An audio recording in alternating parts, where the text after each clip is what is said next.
Om Namo Bhagavate Vasudevaya. Om Namo Bhagavate Vasudevaya. Om Namo Bhagavate Vasudevaya. आजानुलंबित भुजौ कनकावदातौ संकीर्तनैकपितरौ कमलायताक्षौ विश्वम्भरौ द्विजवरौ युगधर्मपालौ वन्दे जगत्प्रियकरौ करुणावतारौ श्री गौर सुंदर की जय। Welcome everyone to this transcendental program of studying Bhagavad Dharma or Param Dharma, or the ultimate duty of humankind. We are studying the 8 essential foundational instructions covering all the essential teachings of the Vedas and all the teachings of Sri Caitanya Mahaprabhu, which are the foundation of all the further teachings or the expansions of this foundational 8 slokas by the followers of Sri Chaitanya Mahaprabhu, especially the Shad Goswami, the 6 Goswamis of Vrindavan, who expanded upon these 8 foundational seed-like instructions. They are very condensed, covering all the essential aspects like the Samandha Gyan, the Samandha Tattva, who is the source of everything. Samandha means the cause of our existence. Samandha means our identity. So who is the source of our identity? That is Sri Krishna. That's why Krishna is the Samandha Tattva of the whole existence. Lord Krishna also says in Bhagavad Gita, Aham sarvasya prabhava mattah sarvam pravardate iti matva bhajante mam buddha bhav samandita. So one who realizes or appreciates one's identity rooted in Sri Krishna, then naturally one would like to feed through one's energy, the root. So feeding the root or catering to the need of the root is the abhidaya or the duty. And what one will gain? One will achieve the eternal peaceful existence with Krishna. So with that motivation, isn't it? Whosoever we can have our goal fulfilled, we have to please that person, correct? So that is, so 3, the Samandha Gyan, Abhidaya means the duty, and Prayojan means the ultimate achievement. All 3 things are covered, and basically this Sikshastakam is a complete structure of Abhidaya, means duty. Samandha Gyan is described, but until we become activated to pursue the goal or the ultimate potential achievement, causing the ultimate good of the living entity, then this information remains just for the sake of information. Our purpose is to cause the activation of this information to our absolute end or benefit.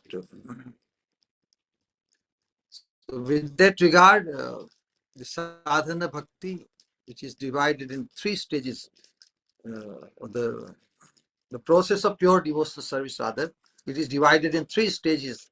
First stage is sadhana bhakta, and all its aspects were described in the first 4 slokas of Sikshastakam. Then the middle stage, bhav bhakti, which is actually the swarup of bhakti. Because bhakti is a satat, incessant devotion, incessant dedication to the object of devotion, which is Krishna. And so, unless one develops the fervor or incessant attachment, incessant drive to reach the goal, you know. So how is the incessant fervor possible? Only at the level of attachment, deep attachment, because we never tire of remaining attached to the object of our attachment. Correct? Have anybody ever heard? Oh, I'm tired of thinking of this person I have become attached to. We never tire to involve ourselves with the person or with the object of our attachment. That is the nature of bhakti. So bhakti, the swarup in its identity, bhav bhakti is the proper bhakti. Before the stage of bhava, it is just trying to decondition ourselves from the wrong conditioning. Because bhakti in its real expression is situated in our subconscious. You know, subconscious means unbeknown to us, without effort, it just happens. It doesn't require our conscious or intellectual insertion, intellectual agreement.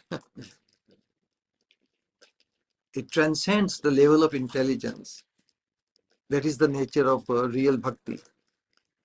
So in the fifth and sixth sloka of Sikshastakam, we address that stage. But now the condensed bhava or sentiment is the prem bhakti. That is the subject matter we have so far discussed in seventh sloka of Sikshastakam. And we discussed different transformation of love.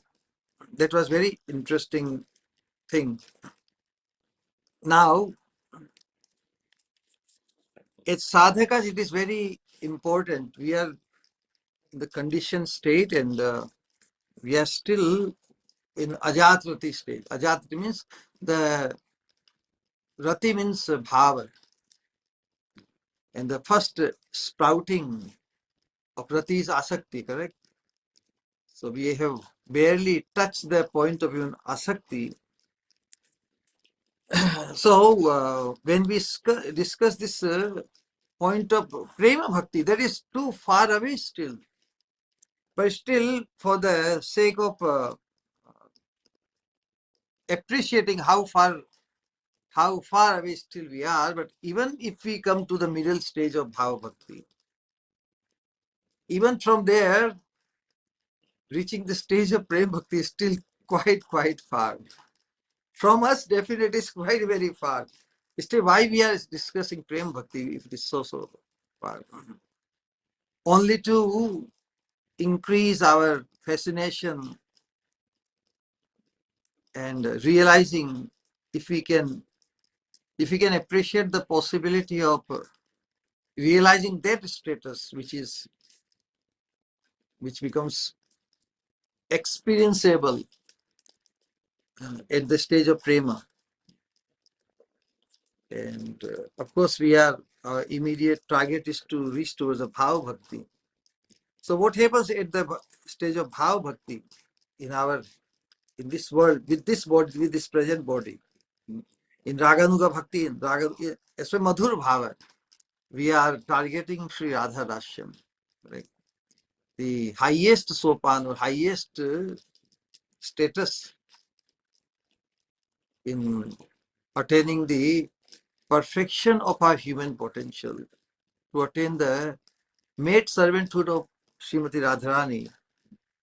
So in this Raganuga Madhura Bhava.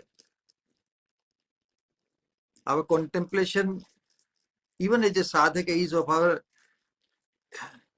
inner contemplation of our Siddha Deha, of our eternal body. This, this material perishable body, this sthul panch bhautik, this and the subtle body, sukshma body, mind, intelligence, ahankar, and chitta. Both we have the facility provided to be able to contemplate about our would-be or aspirable Nitya Siddha Deha, the Manjari Rupa, Manjari Bhava. So in our inner contemplation, a sadhaka is encouraged to meditate or contemplate about one's Manjari Rupa and all the things connected to Manjari Rupa. Manjari's seva, Manjari's dresses, decoration, the age, the beauty, and all the things, particular seva, and all these things which are described. But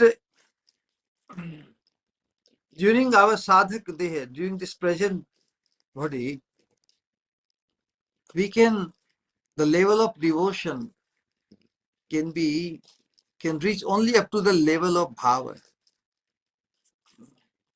Or we can say that Bhagavad Priti, which is we have been discussing in 7th sloka.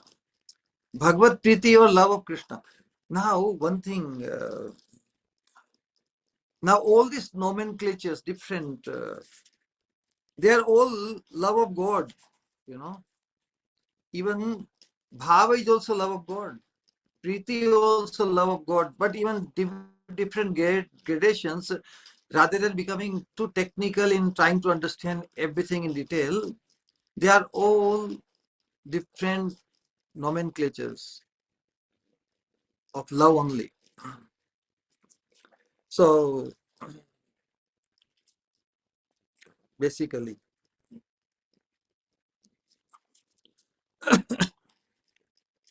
and so we will discuss in today how this different evolution of the love itself, or rati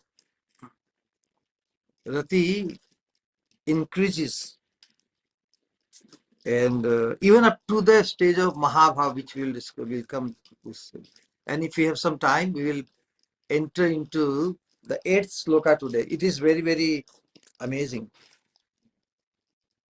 So when we say rati, or when we say priti, even bhava, and all this raga, anuraga, mana, pranay, these are only different transformation or different names of same love, purest love of God.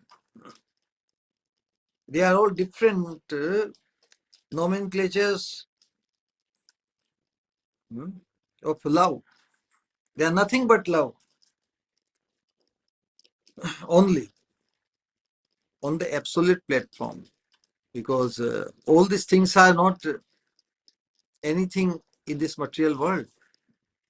Because as long as we have sadhan there, as we said, our Bhagavad Priti, or our loving proclivity towards Krishna, can increase only up to the stage of rati or bhava. Rati and bhava synonymous. Bhagavad Priti means our loving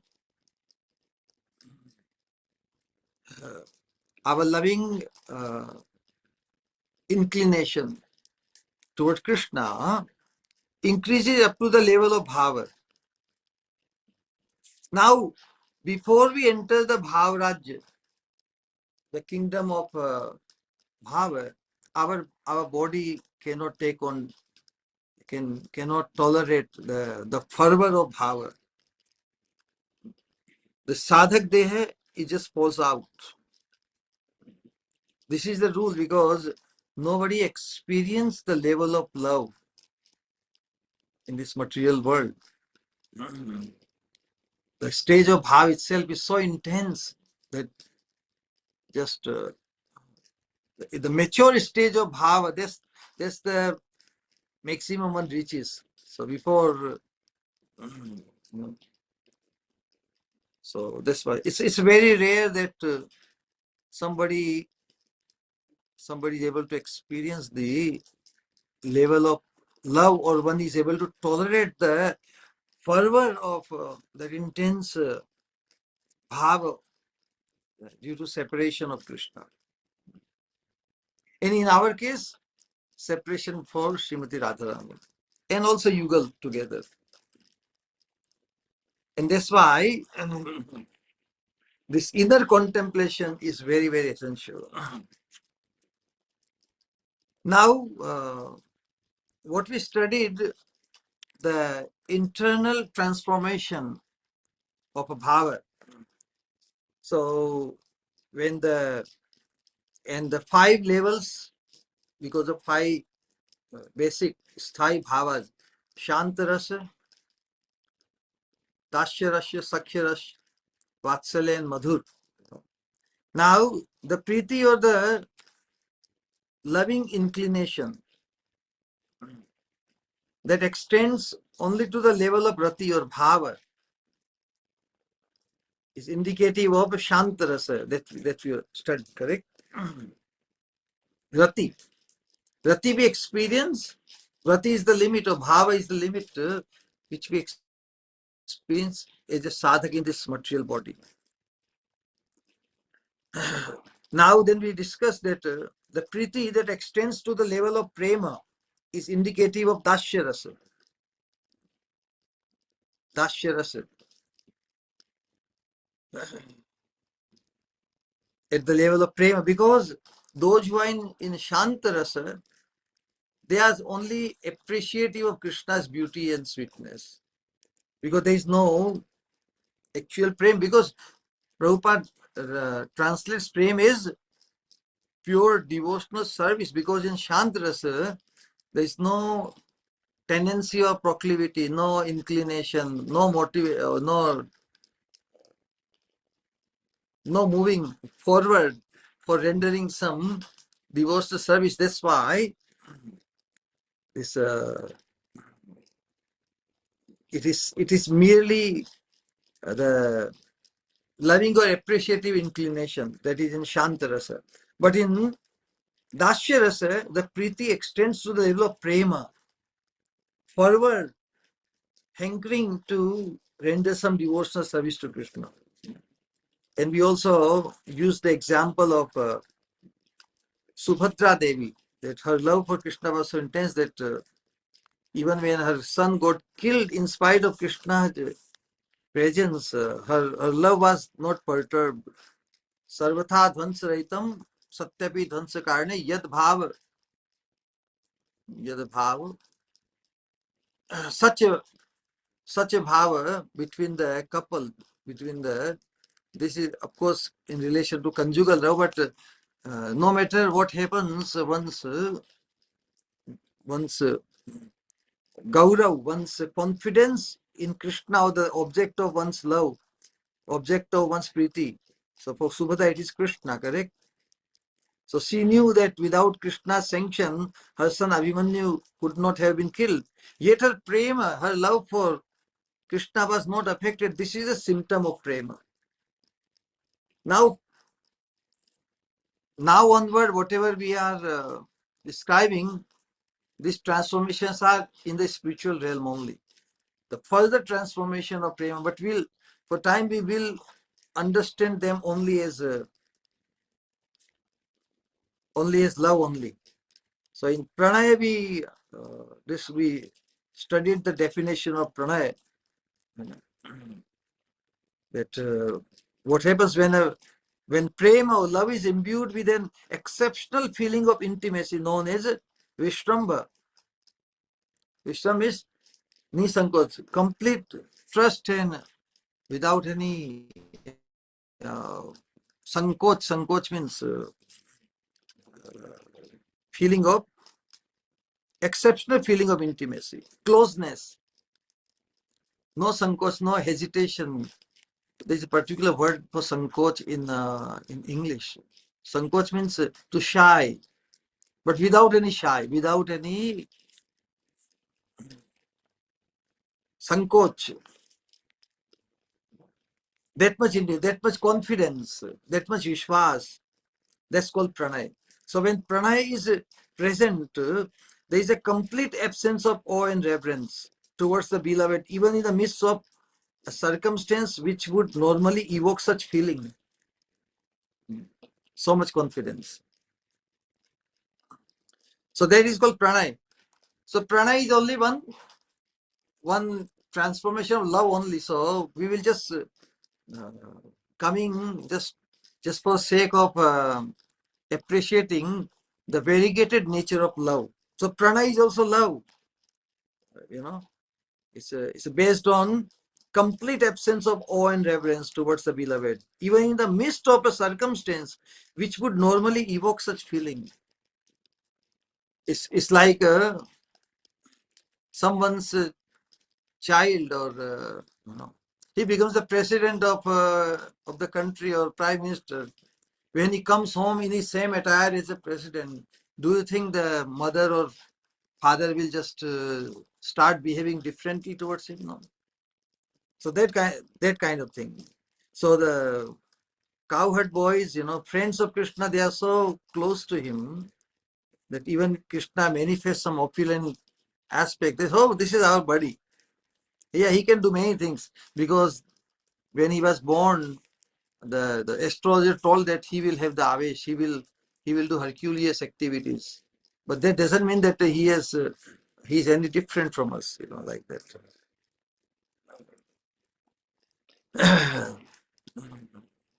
So cowherd boys always held very close to Krishna, and so that is so in pranaya, this the very life of Sakhya Rasa. Then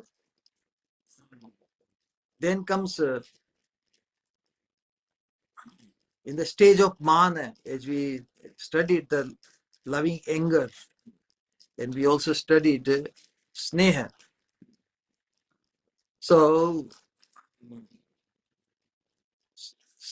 the definition of mana is when the devotee's self-conception of being extremely dear to the Lord causes pranay or love to assume a crooked appearance and thus attain a surprising and unusual state. It is known as mana. So all these names, what I'm trying to share, whether it is mana or pranaya or sneha, they are all different names for love only, because there is something unique about it, something variegated. That's why we are reading just for definition's sake. So when man is present, even Sri Krishna himself becomes fearful out of love due to the pranay kop or loving anger of his beloved.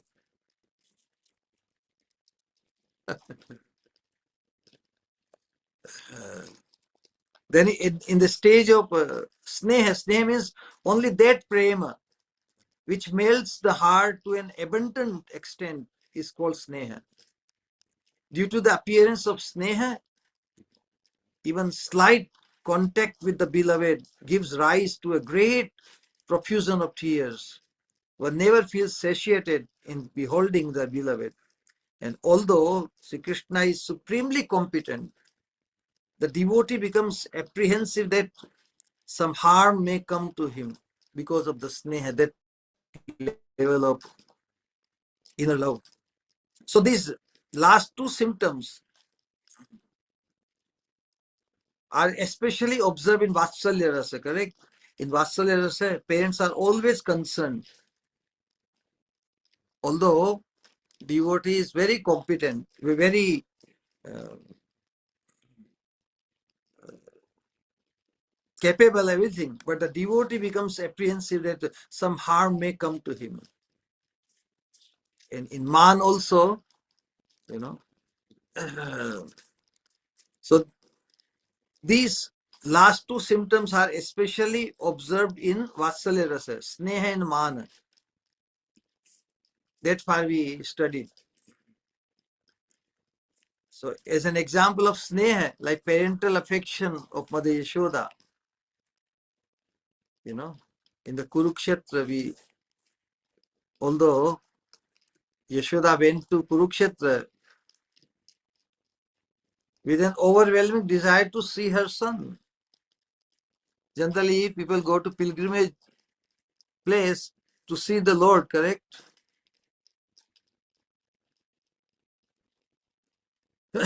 But her desire to, she still openly desired only to see the face of her son.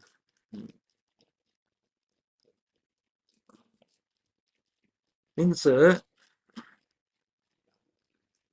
after having the whatever people do, generally when they go to the holy dham pilgrimage place, they have the darshan of the Lord and take a bath and everything.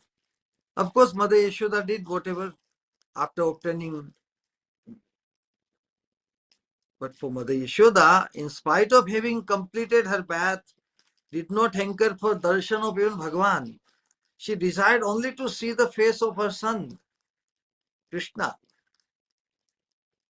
And as a result, the symptoms of streams of tears from her eyes, milk flowing from her breast, and unabated desire to see her son. These are the characteristics of Sneha in Vatsalya Rasa, correct?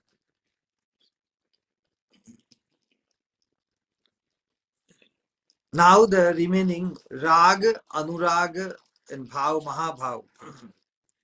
Just to be see the just to feel the fascination about transformation of love or the variegated nature of love.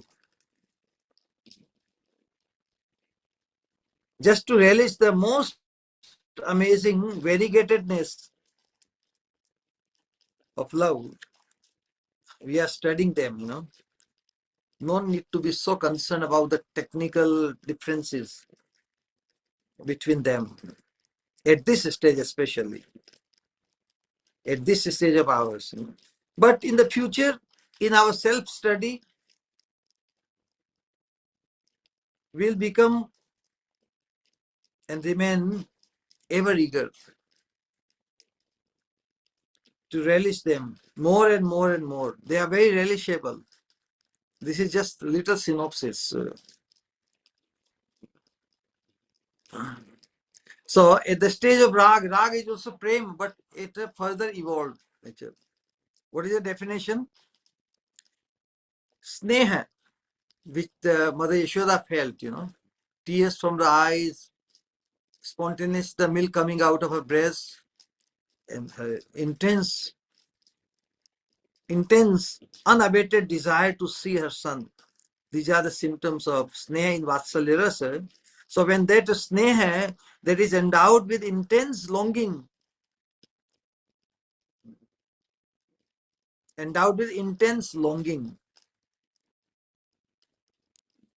is called raga. Due to the appearance of raga, even a moment's separation from the beloved is intolerable. In meeting great sorrow, this is a very special thing. In meeting, when one meets the object of one's love, in meeting, great sorrow appears like happiness.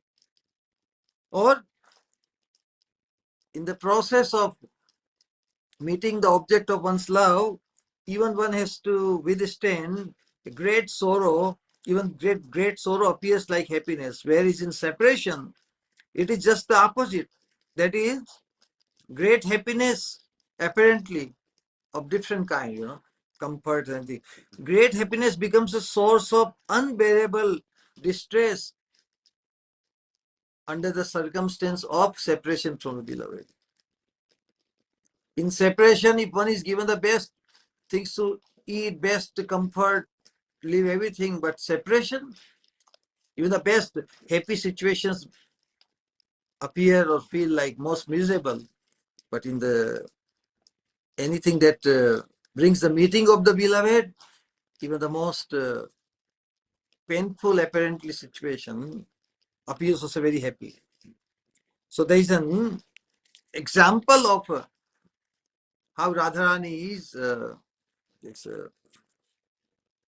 So, of course, whenever Radharani leaves her house under the pretext of anything, whether Surya Puja or any other puja or any other ritual, she is always accompanied by her Sakhis and Manjaris. And the only object of everybody is to spot Krishna and somehow to cause the meeting and exchange of some talks or with Krishna. So Lalita Sakhi, accompanied by her friends, saw Srimati Radhika from a distance,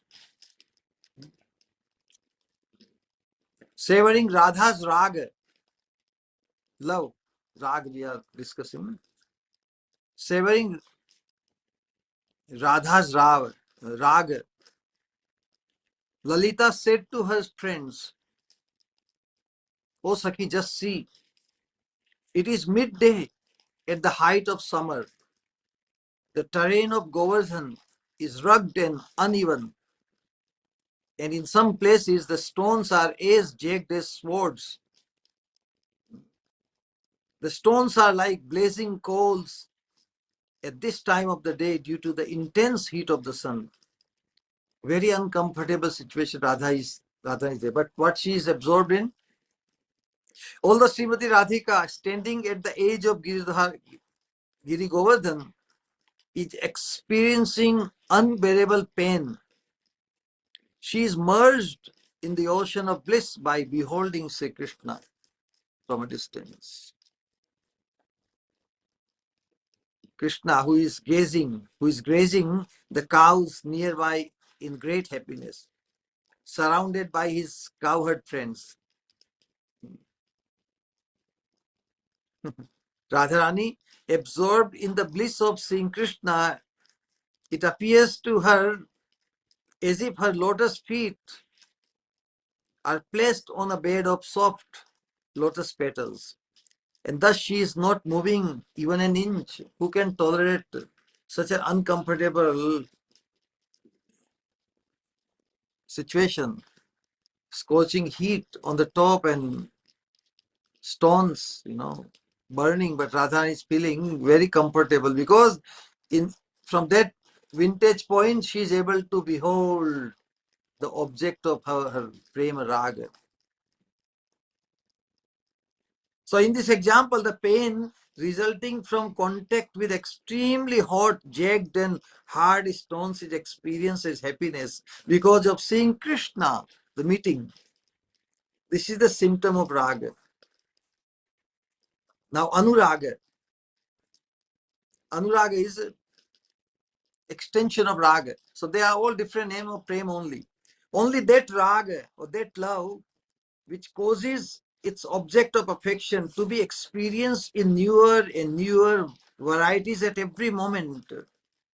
प्रतिक्षण प्रतिक्षण जो प्रेम के आस्पद नूतन प्रतीत हो, newer and newer variety at every moment, and which is itself experienced in ever new varieties, is known as anuraga. So anuraga is another name for love evolution. Due to the appearance of anuraga, 4 symptoms become manifest. 4 symptoms. We will discuss just an example. 4 symptoms. What a beauty! What level! So first is Paraspar Vashi Bhavatishay. Paraspar Vashi means in this Anurag, both are able to a tremendous increase of sentiment exchange between the lover and beloved of having been brought under one another's control. Because of Anuraga, A tremendous increase in sentiment, exchange between the lover and the beloved, and having been brought under one another's control. Second symptom is prema vaichitya, fear of separation from the beloved even while in their presence.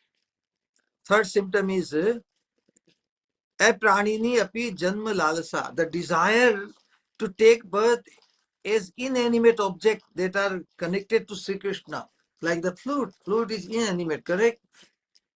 So gopis think that this flute has the greatest fortune. The flute must have performed tremendous pious acts in the past. Because we being sentient being, we are going through so much pain, so much trouble, and we are not able to get Krishna. Inanimate object doesn't have to suffer the pain of separation, correct? So if Krishna can bestow so much mercy, Krishna's favor can be received by the inanimate flute, then gopis thought that if we can also attain the position of becoming inanimate object, so that we can only experience the touch of Krishna like that.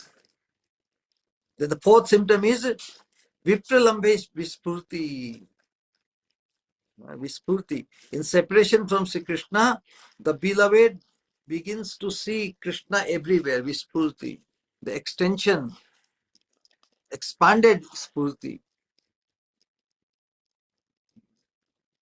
As if he were directly before her. So in Anuraga stage, these four stages are four things manifest. They are all manifestation of greater, more evolved love only. From that point of view, we are studying this.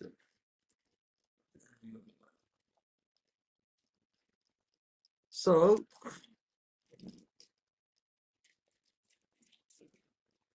the quality of Anuraga causing the beloved to be newly experienced at every moment is illustrated in a couple of examples in Ujjvala Nilmani.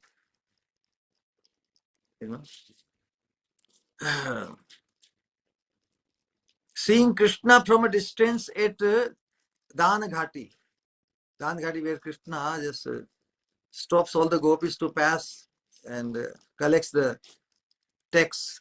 Or you are going to other places to sell your yogurt, so you have to pay sales tax, something like that. So these are different pastimes. So seeing Sri Krishna from a distance at Danaghati, Sri Radha said to Vrinda, "O Sakhi, I have seen Sri Krishna many times, but I have never before seen such unprecedented sweetness. My eyes are unable to even partially relish the splendor that is radiating from even a single portion of his limbs." Radharani is so enchanted by even a glimpse of Krishna's beauty.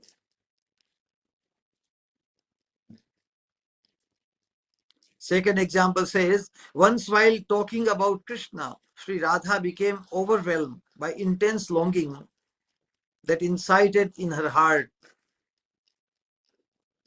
a powerful upsurge of anuraga.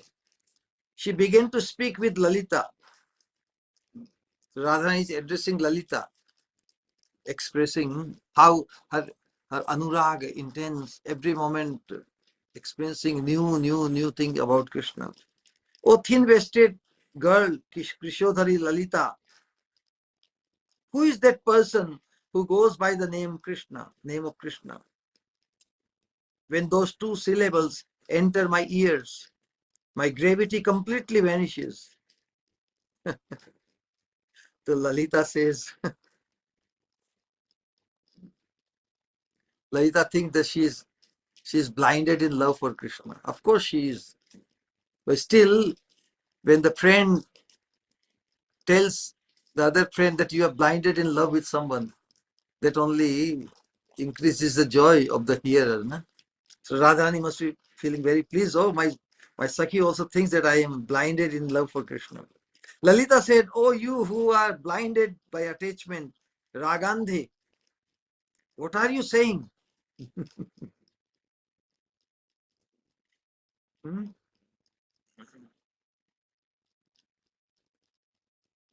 You are always sporting upon his chest." Sri Radha says, "Oh, Sakhi, don't ridicule me. Why are you speaking such impossible words?" Lalita says, "Radhe, what I am saying is neither impossible nor derisive. Derisive means mocking words, nor false. Oh, bewildered one, oh, Mohite, just a moment ago I offered you into his hands." Sri Radha says, "Lalita, you are certainly truthful, but it seems to me that until this very moment, I have never in my life laid eyes on him before like this. And even then, the experience was so brief that it was like a flash of lightning. So every moment appears like new and more enchanting." So each of the four symptoms of anuraga, we can read just an illustration, example of. So paraspara vashibhava, how in the stage of anuraga, both are captured by each other's beauty. Impelled by intense longing, Sri Radha and Sri Krishna, by searching for each other, met along the path by a kunja and bathed each other in a stream of bliss. Kundalata, who suddenly appeared there, tasted the sweetness that emerged from that meeting, and with great delight and astonishment, she spoke to Krishna, "O slayer of Agha, both you and Sri Radha are expanding the waves of your efforts to defeat each other. The astonishing zeal that you are both displaying in this attempt is indescribable. Just see, the mad elephant of your mind has been bound by the ropes of Sri Radha's Anuraga, and you have been bound, and you have bound the deer of her heart with the new ropes of the festival of your prema." How amazing. Then second symptom, prem vaichitya, where even, even during the presence of Krishna with Radharani, she feels the separation.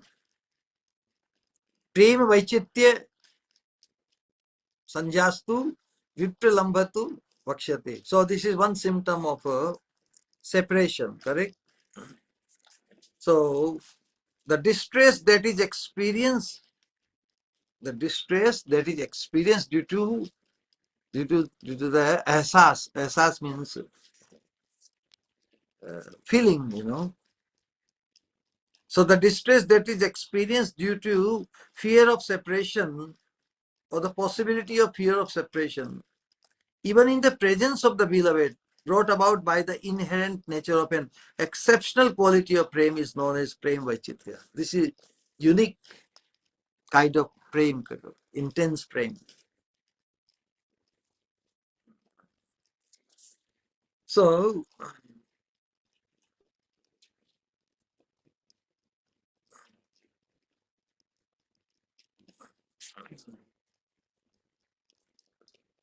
there is a example of prem vaichitya. When Vrinda saw the prem vaichitya of Sri Radha, she said to Paurnamasi, they are describing how strange this Radharani is behaving. Krishna is, she is right in the close or in the embrace of Krishna even. Even in the presence of Brajendra Nandan Krishna, Sri Radha's intelligence became overwhelmed by an acute fever of separation arising from intense feeling of anuraga. So these four examples, there are four symptoms, four different symptoms of anurag which we are reading or relishing through example. So this is Prem Vaichitya, the Sakhis. Vrinda Devi is describing the situation of Radharani to Purnamasi Devi. That even in the presence of Brajendra Nandan, Sri Radha's intelligence became overwhelmed by an acute fever of separation arising from intense feeling of anuraga and staggering about in delusion. She explained, "Oh Sakhi, where is my most dear one? Please show me, please show him to me just once." Saying this, she took a piece of straw between her teeth and began to behave in such a way that even Krishna himself became completely astonished. What happened to her? I'm right in front of her and she's just hankering for me, feeling separation from me. Third symptom is apranini api janma lalasa, means hankering to take birth in an inanimate species, inanimate object. Sri Radha, why this happens? Because in the animate situation, in the conscious, one has to experience so much pain of separation, pain of separation. So when the fortune of the inanimate object is observed, Radharani wishes that she can become that. Sri Radha, considering herself unsuccessful in the attempt to attain Sri Krishna, said to Lalita, "Oh thin-waisted girl, what is the use of us having attained these attractive human forms? We cannot attain Krishna through these forms. I will perform austerities to take birth as a flute, because that is the highest possible birth one may take. Just see, by the fruit of its potent austerity, this fruit is testing the sweetness of the bimba fruit, sweetness of bimba fruit of Krishna's lips." Wow, wow, wow. For this, Vipralambe Vispurti. Vispurti, what is the definition of Vispurti? Spurti, as we discussed, is getting strong indication of someone's presence. That is called Spurti. Now, extended Spurti is called Vispurti. Almost there, almost attaining the Krishna.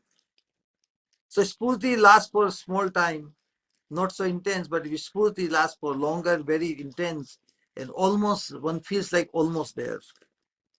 So, it is, Vispurti is closer to Sakshatkar, and Spurti is closer to our stage. So the example, Lalita said to a traveler who was on the way to Mathura, "Go to the master of Mathura and loudly tell him that a Braja Sundari has sent you this message through me." So Lalita Sakhi is sending the message of Radharani's situation to a traveler who's going to Mathura.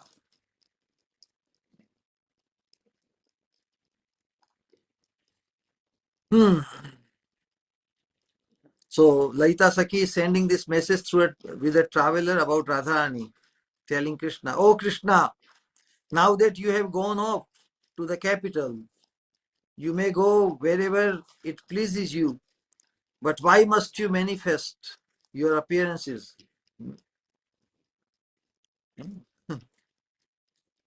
Because in Vispurti, it also becomes very painful, because when one comes out of the Vispurti, as if one lost Krishna after having him.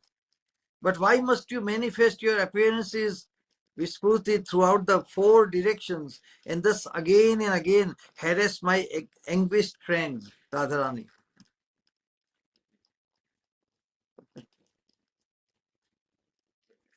Actually, when Sri Krishna went to Mathura, Sri Radharani was seeing his Spurti, getting strong indication of his presence in every direction due to the overwhelming experience of Anuraga. Na? So, this Vispurti, Vipralamba Vispurti is a symptom of Anuraga. So, when Sri Radharani, afflicted by separation, would see a Spurti of Krishna, what happens? She thought that Krishna had come to her directly, Sakshat. One feels that Krishna has actually come.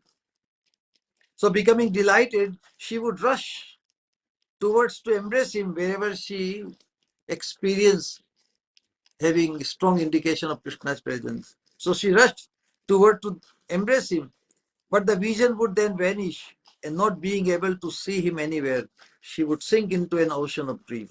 Her pain of separation would then be multiplied many times over. Lalita could feel the acute suffering of Srimati Radharani, and therefore she sent this message to Krishna, not to trouble her Sakhi, not to trouble her Sakhi in this way, because Radharani would feel very ashamed if this kind of conditioning is the news of this kind of conditioning Radharani is sent to Krishna. Radharani would not agree, but Lalita Sakhi sent it anyway. So we can see that Vispurti experience in the stage of Anuraga, in conjugal rasa only it is possible. You know, like Bilu Mangalta also experienced Vispurti, but that was not so intense. But Radharani's Vispurti is very, very intense. Now we come to the final stage of love, that is called Mahabhava.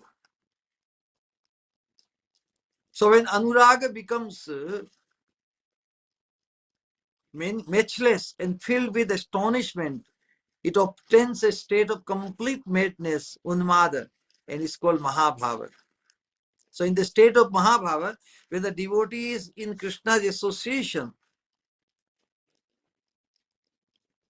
this is describing Mahabhava, the stage of the gopis and Radharani, of course.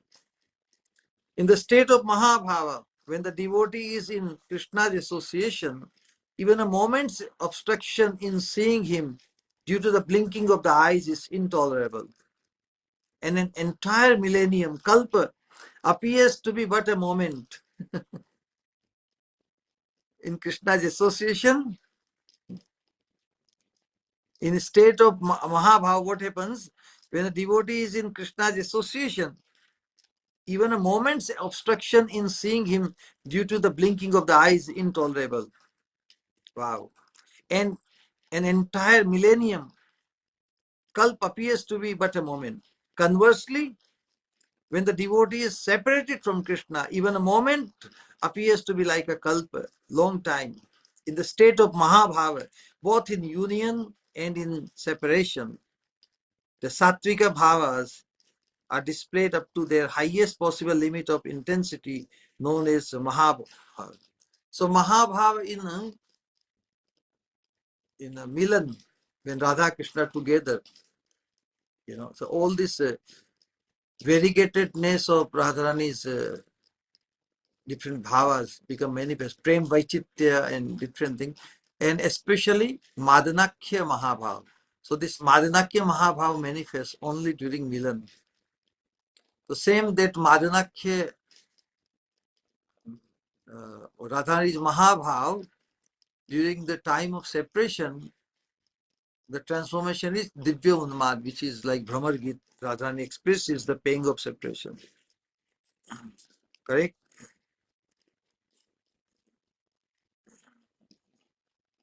So, Bhav and Mahabhav, both words are interchanged sometimes, you know, because Rupa Goswami describes Bhava, that is same as Maha, there is no separate description of Mahabhava. Rupa.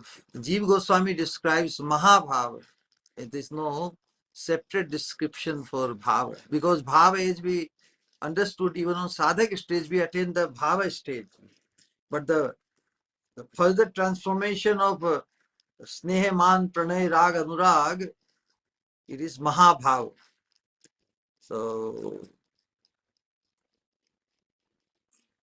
So basically, the word bhava refers to the highest possible limit of the development of the function of prema. So This is it. Bhava or Mahabhava means the highest possible limit of the development of the function of prema. In this sense, it is used in exactly the same way that Sri Krishna, when we say Krishna, we consider him Samam Bonam, the highest entity. This is very interesting. Bhav and Mahabhav, they are one and the same in the sense that when Krishna expresses the highest possible limit of the term Bhagavan, correct?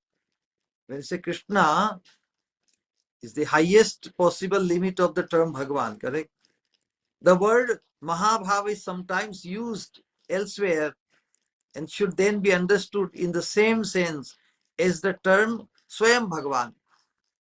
If Bhagavan is Bhava, then Swayam Bhagavan is Mahabhava in that sense. When we say Sri Krishna, so Sri Krishna is the limit of Bhagavan. So in the same way, when we say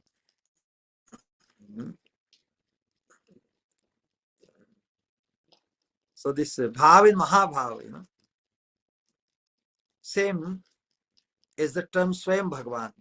Krishnastu Bhagavan Swayam. He's showing here how both Bhav and Mahabhav refer to the highest development of prema in exactly the same way that Sri Krishna and Swayam Bhagavan both refer to the highest and original form of Bhagavan.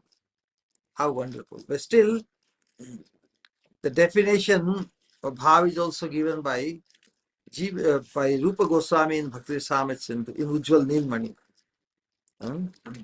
where he describes that when Anuraga reaches a special state of intensity, it is known as Bhava, another name for love. The state of intensity has three characteristics. Anuraga reaches the state of Swasamvedya, which means that it becomes the object of its own experience. In Mahabhav stage, the Anuraga itself gets experienced. These are very technical, but second symptom of this Mahabhav is it becomes prakashita, radiantly manifest, which means that all eight sattvic bhavas become prominently displayed simultaneously. It attains the state of yavad ashraya vritti. This is important aspect from our point of view. Whatever transformation takes place in the gopis and Radharani, that is their experience. But what we benefit, how we benefit from their manifesting their love at Mahabhav level. So it attains the state of yavad ashraya vritti. This is where our participation. So whosoever observes Radharani and the gopis at that stage of Mahabhava, then that those who observe it, they also become influenced. So it attains the state of yavad ashraya vritti. Yavad means whosoever, wherever, whosoever ashraya vritti, take shelter or association, then they also benefited from it. Which means that the active ingredient of this intensified state of Anuraga transmits the experience of Radha's and Krishna's bhava to whomever may be present and qualified to receive it. This includes both the practicing and perfected devotees. So, in one's inner contemplation is spurti, even practicing devotee, if one observes or Radharani in the Mahabhava state, then one becomes benefited. So that intensified state of Anuraga transmits the experience of Radha's and Krishna's bhava to whomever may be present and qualified to receive it. This includes both the practicing and perfected devotees. So, Mahabhav basically is very ultimate transformation of love. So, in the term, this Yavad Ashray Vritti, because it relates to attaining our fortune. Yavat means whomever, and Ashray means receptacle or abode of the experience of Anuraga. This refers to both the practicing and perfected devotees. The word Vritti means function or activity.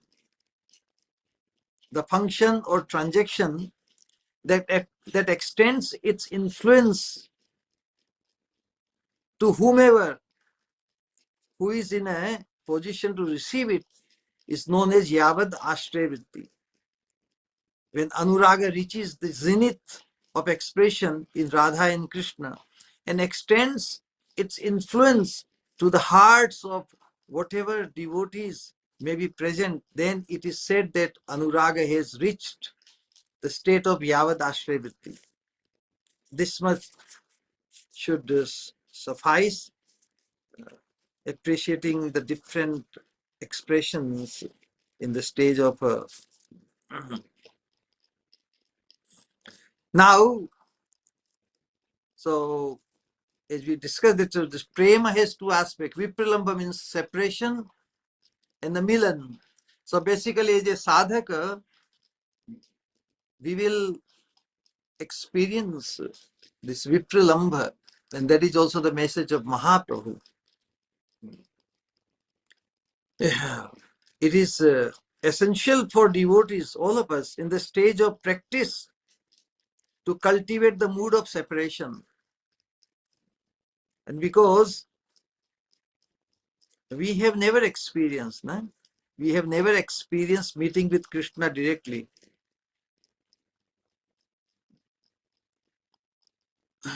Of course, as we study different stages of transformation of love in the eternal realm, there even the Vipralambha also goes through different stages like Purva Raga,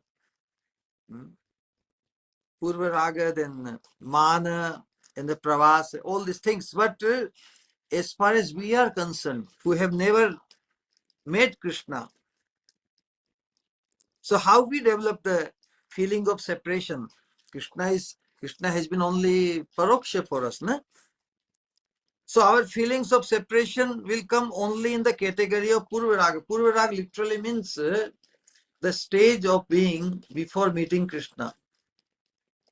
So naturally, our stage, no matter how much we evolve in our love or bhava for Krishna, because we have never experienced meeting with Krishna face to face, our feelings of separation or hankering for him would be in the category of Purvaraga, means where we have never met Krishna, but we have somehow hankering, tremendous desire to be able to meet Krishna someday. That's why I say, but without having ever met Krishna, how can we experience separation from him in Purvaraga? This is the question. That if we never met somebody, how can we develop the hankering to meet him? But there is a means, no? This is our sadhana bhakti. By hearing narrations of Sri Krishna's pastimes from others, Purva Rag is awakened. This was the case with the Dvija Patnis as well as the ladies of Mathura previous to Krishna's arrival there. Rukmini also had never seen Krishna, but by hearing about him from Sri Narada, Purva Raga arose within her heart. So Purva Raga, again for definition, the stage before meeting Krishna. Whatever desire, whatever aspiration to meet Krishna happens before meeting Krishna. Purva Raga arose within her heart because she heard from Narad Muni all the glories of Krishna. Thus she became exceedingly anxious to meet with Krishna. Similarly, by hearing from the spiritual master in the Vaishnavas or by reading the scriptures, the living entities may have Vipralambha Purva Raga, longing to meet Krishna due to feeling of separation from him. So by hearing from the spiritual master and the Vaishnavas or by reading the scriptures, the living entities may have Vipralambha Purva Raga awakened within their hearts.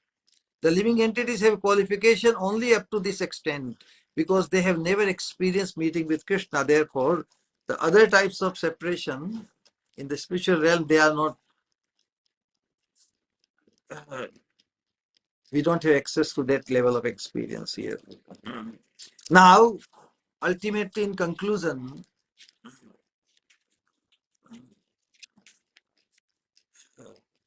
this the sentiment of this seventh sloka, the pain of separation, that feeling where Mahaprabhu is expressing, oh Govinda, in separation from you, this entire universe seems void to me. A stream of tears is incessantly flowing from my eyes, like torrents of rain during the monsoon season, and the betting or falling of this even eyelash appears like a millennium. So this is a vivid example of a Vipralambha rasa. And Mahaprabhu has demonstrated the beauty of Vipralambha rasa. Mahaprabhu has educated us through his own example. He said, Krishna is far away from me. I am bereft of Krishna. And expressing the dainya, the humility and one's fallenness. What can I do? I have fallen in love with Krishna, but Krishna, maybe my love is not enough. If my love was enough, if I had real love, I would have met Krishna. But Prema Dhana Binay Daritra Jivan Krishna. Mahaprabhu is expressing that I am bereft of the treasure of love. So I feel so destitute. So the feeling of destitute, feeling that I am bereft of love, that is a manifestation. So this is a vivid example of Vipralambha rasa. We have to experience, we have to treasure this in order to ultimately qualify. Because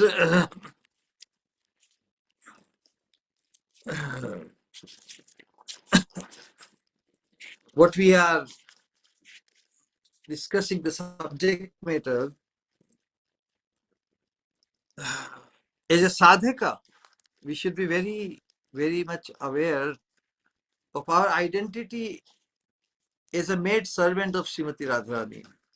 As a servant, although our conditioning in the material world has been to think of oneself either as a nayak or naika, as a hero or heroine, you know. So when we studied this different transformation of love, so rather than trying to imitate or imagine or aspire for oneself, such superlative, exclusive, mutual love between Radha and Krishna, between of the divine couple, we must strive to experience so much appreciation. This should be our endeavor. Our endeavor should be to experience so much appreciation for Radha Krishna's mutual love that we only then crave to be allowed to serve them in their love forever. And that must be appraised as the highest possible attainable fortune of us, the living entities who are rotting in this material world. So our hankering, our craving to be allowed to serve them, means the divine couple, in their love forever. And that must be appraised as the highest aspiration for us, as the highest possible attainable fortune for us, the living entities who are stuck in this realm of death, rotting here.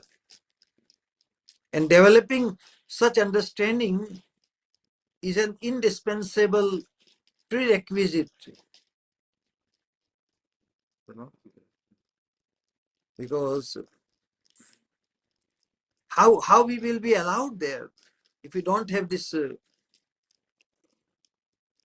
our fortune to be able to serve them. That should be the only hankering. So when we have developed a specific fervor only to serve, to bring joy to them, how can we be allowed there? That's why the developing such understanding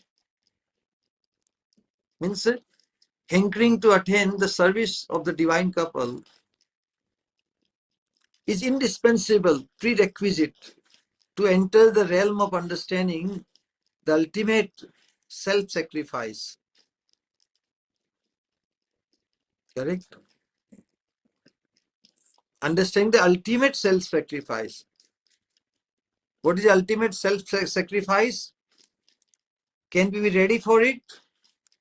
And that is sloka number 8. Are we ready for sloka number 8? Because in sloka number 8, we will study and relish the limitless, the readiness for limitless self-sacrifice. Not this much or that much, all out. And that's why in 7th sloka, when Mahaprabhu is feeling such pangs of separation, this example of Viprilamba Rasa, the mellow taste of divine separation, for devotees in whom ecstatic feelings of bhava have arisen, that is Jatrati stage. Our immediate target should be this Jatrati, attaining to become blessed with the treasure of this rati, of deep attachment. It is absolutely essential that one seek to experience Vipralamba Rasa. Unless we develop this hankering or this feeling of separation, or rather, feeling of separation is experience when we develop the attachment, isn't it? Both are like cause and effect. For devotees in whom ecstatic feelings of bhava have arisen, it is absolutely essential that one seek to experience Vipralamba Rasa, rasa of separation, without not so much worrying about union with the Lord. Rather, union with the Lord is only happen when we are transferred, when we become blessed to become eligible, to be transferred to that realm. So at this stage, our concern, our focus should be, can we experience feeling of separation for Srimati Radharani? That's the point. So it is absolutely essential that one seek to experience Vipralamba Rasa without concern for union with the Lord. Because unless we feel the feeling of or abhava for Radharani, how can we qualify to be allowed to be in her company? So at this stage, unless we feel really tremendous feeling of develops tremendous feeling of separation, how Radharani or Yogamaya will be impressed? As if we don't care, correct? If we are not feeling separation for anybody, that means we don't care that for that person very much. So without developing the feeling of separation, how can we actually be eligible? How can we attract the ultimate mercy of Yogamaya or Radharani? If you don't care for her, if you don't really hanker for her, if we don't have such intense feeling of separation for her, how we will qualify? Let meeting her alone. So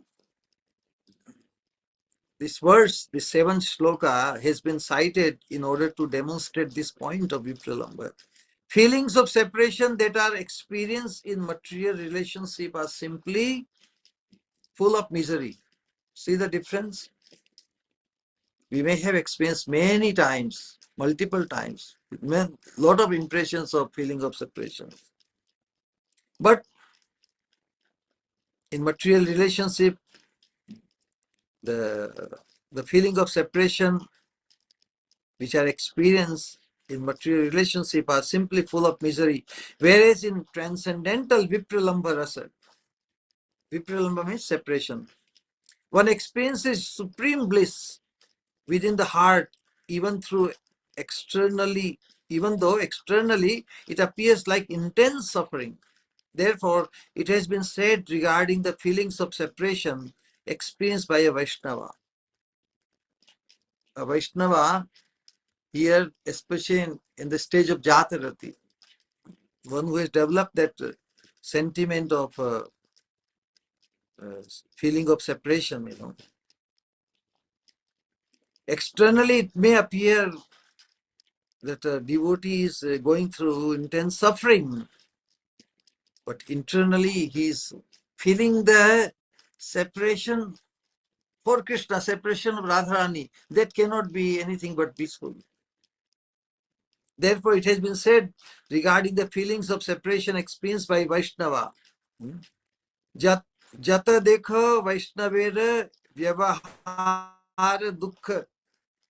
Jata dekha Vaishnaver vyavahar dukha nischaya janiyo sahi parananda sukha. It means, although the feelings of separation experienced by Vaishnava appear like ordinary distress and misery, but you should know them to be transcendental bliss. What appears in their behavior as if they are going through distress and pain, we should know them to be in transcendental bliss.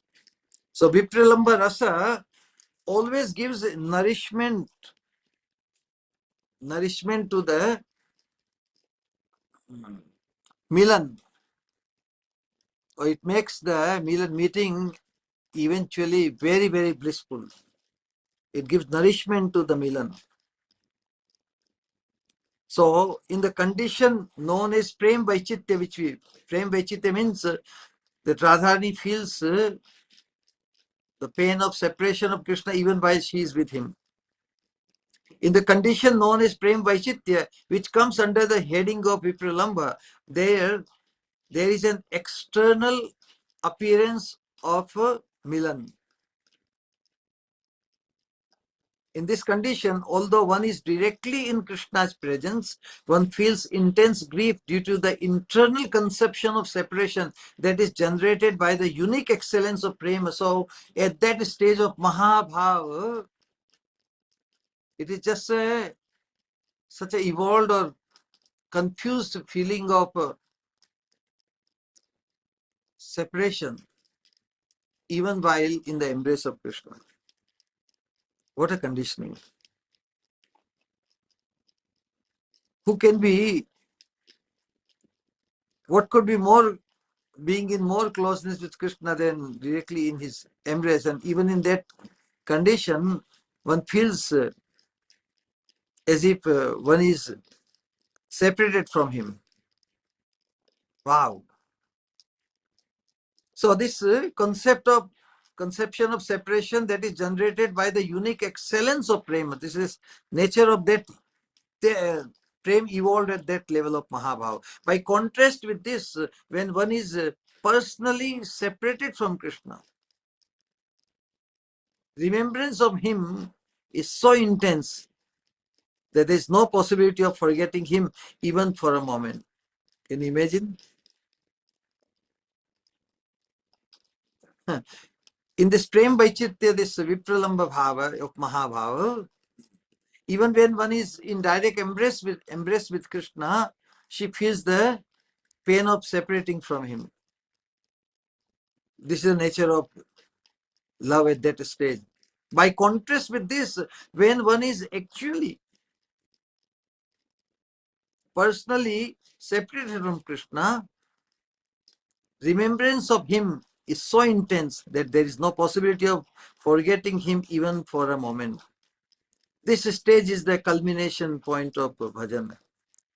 Mahaprabhu has given that our bhajan, our absorption in Krishna, in chanting and different activities, it should reach to this level that we attain the status where we are not able to forget Krishna even for a moment, although apparently we are bereft from his association, correct?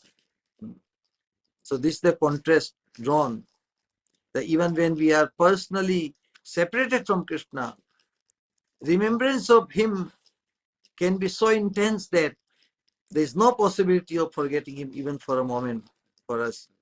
This is the culmination of point of all bhajan. So the confidential secret of Chaitanya Mahaprabhu's pastime is that Mahaprabhu is Krishna himself, correct? But accepting the mood of an Ashraya Jatiya, a receptacle of loving sentiments, or in other words, a devotee, ultimately as Radharani, you know.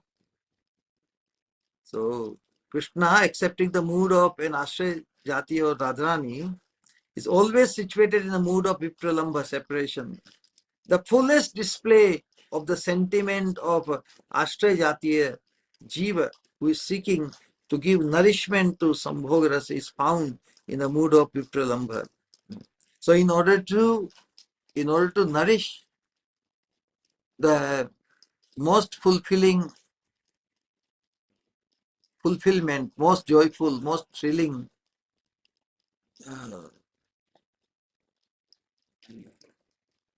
the meeting with Krishna, one has to develop this mood of vipralamba separation. In order to demonstrate this, Sri Krishna manifests his eternal form as Sri Chaitanya Mahaprabhu. So how munificent Mahaprabhu, that in order to prepare us to become eligible to attain the ultimate realm of divine service of the divine couple, is preparing us as a qualification that we develop the hankering in a mood of separation. So Mahaprabhu, who is the incarnation of Vipralamba Rasa, Mahaprabhu throughout his life only hankered after Krishna, correct? In the mood of Radharani. So as long as we are in this body, we are also given this teaching that we have to emulate, we have to follow in the mood of Mahaprabhu in this regard. So this, from this, it can be concluded that the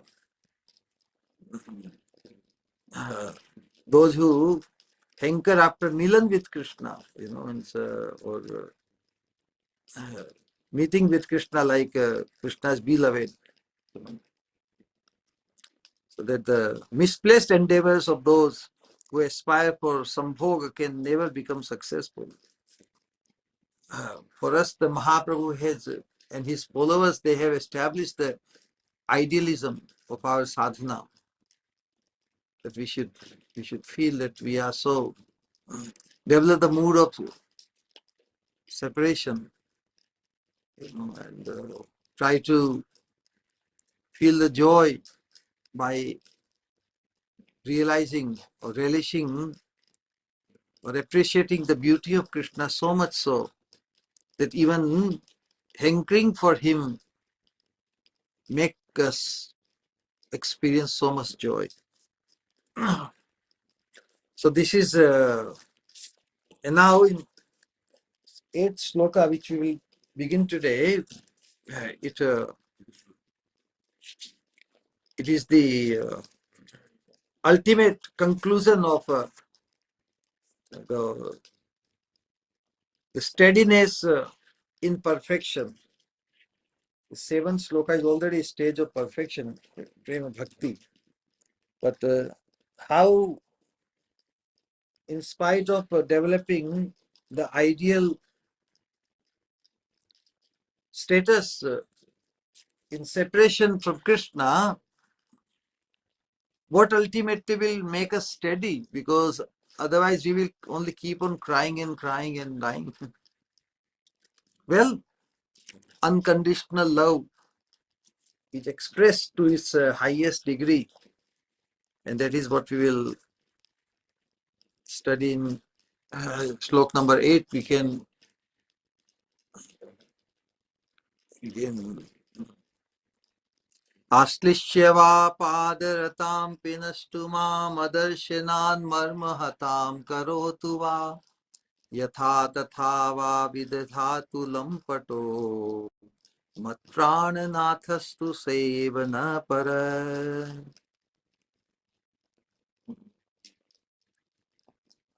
You say Ashlishyava padaratam pinastu mam. Ashlishyava means embracing.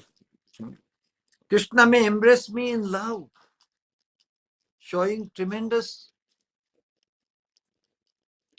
positiveness of favorability towards me. Ashlishyava or Padaratam Pirishtum, or trample me under his feet. Ashlishyava means let me show his such a tremendous favor to me, embracing me. Or Padaratam Piristuma, may trample me under his feet. Adarsha Nam Marma Hatam Kartuva, or he may break my heart by hiding himself from me. Adarshanan marmahatam karutuma. I'm hankering to see him, but he's hiding away from me, breaking my heart by hiding himself from me. But still, yatha tathava vidathatu lampato. No matter what, let that debauchee do whatever lampato. Yatha tathava vidathatu lampato. Debauchee do whatever he likes. Mat prananathastuyana. But he alone will always be the only Lord of my life. What an expression of unconditional.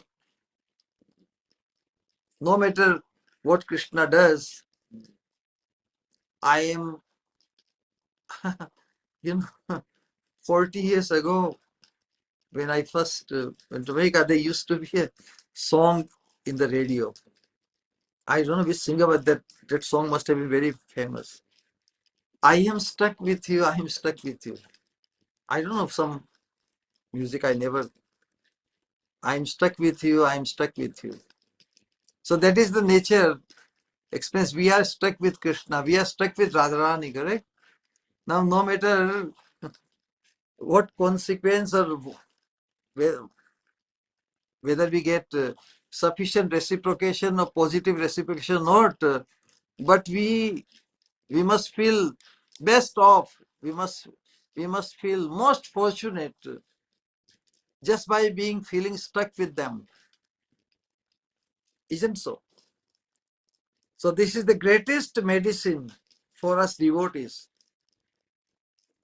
to feel convinced that we are stuck with Krishna. In our case, we are stuck with Srimati Radharani. We have come to measure the immeasurable, isn't it? But we must always embrace this principle which is expressed in this 8th sloka. No matter what. Whatever he does, whatever he likes, that's up to that's his prerogative. I'm not going to make any comment on Krishna, what he should do, what he should not do. But he will always be the only Lord. My Swamini Radharani is the only Lordess of our heart. Same principle. In attempting to connect ourselves with the Supreme, with the Absolute, with the infinite Lord of love and beauty, we must remember that he is the infinite. His position should always be seen in perspective. What is his position? Where does he stand? What is at his disposal and where do I stand? Where do we stand? What we think we are compared to him. He is only one to all of us. He is the goal of everyone. He must be the goal for everyone. We must make him alone is our goal. So he is only one to all of us. But he has many devotees like us to deal with. Isn't so? He may embrace us with much affection and adoration, but we must be prepared for the complete opposite. But the ultimate undying absolute hope that someday, one day, he will accept us. We will be accepted by him. We will be accepted by Radharani. In that hope, on the way, if all disappointments or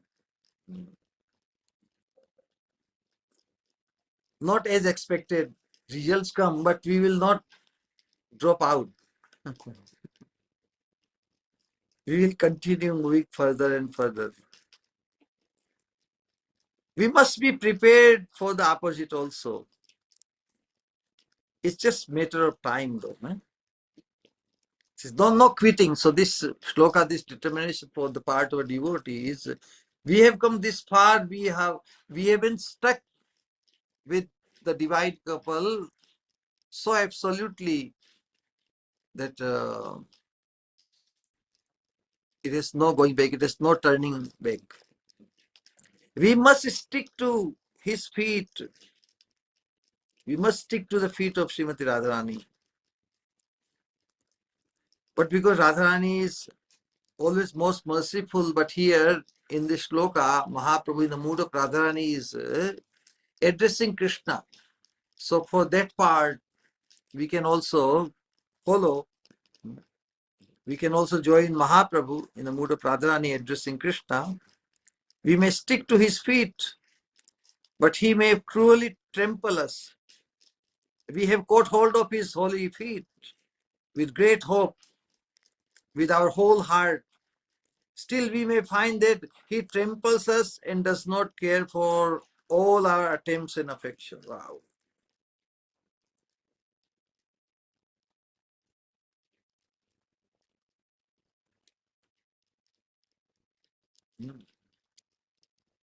We have no control. We have nothing is in our hand to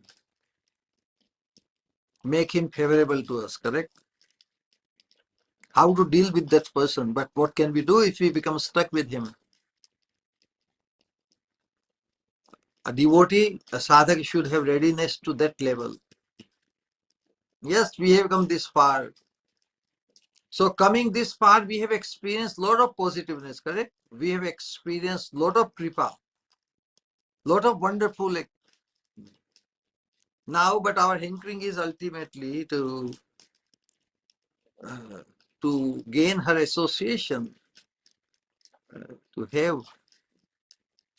That will also eventually come, because if we have experienced this much mercy, that and because if we have digested this much mercy, then our hankering or the hunger for more mercy must have must be ignited, must have aroused,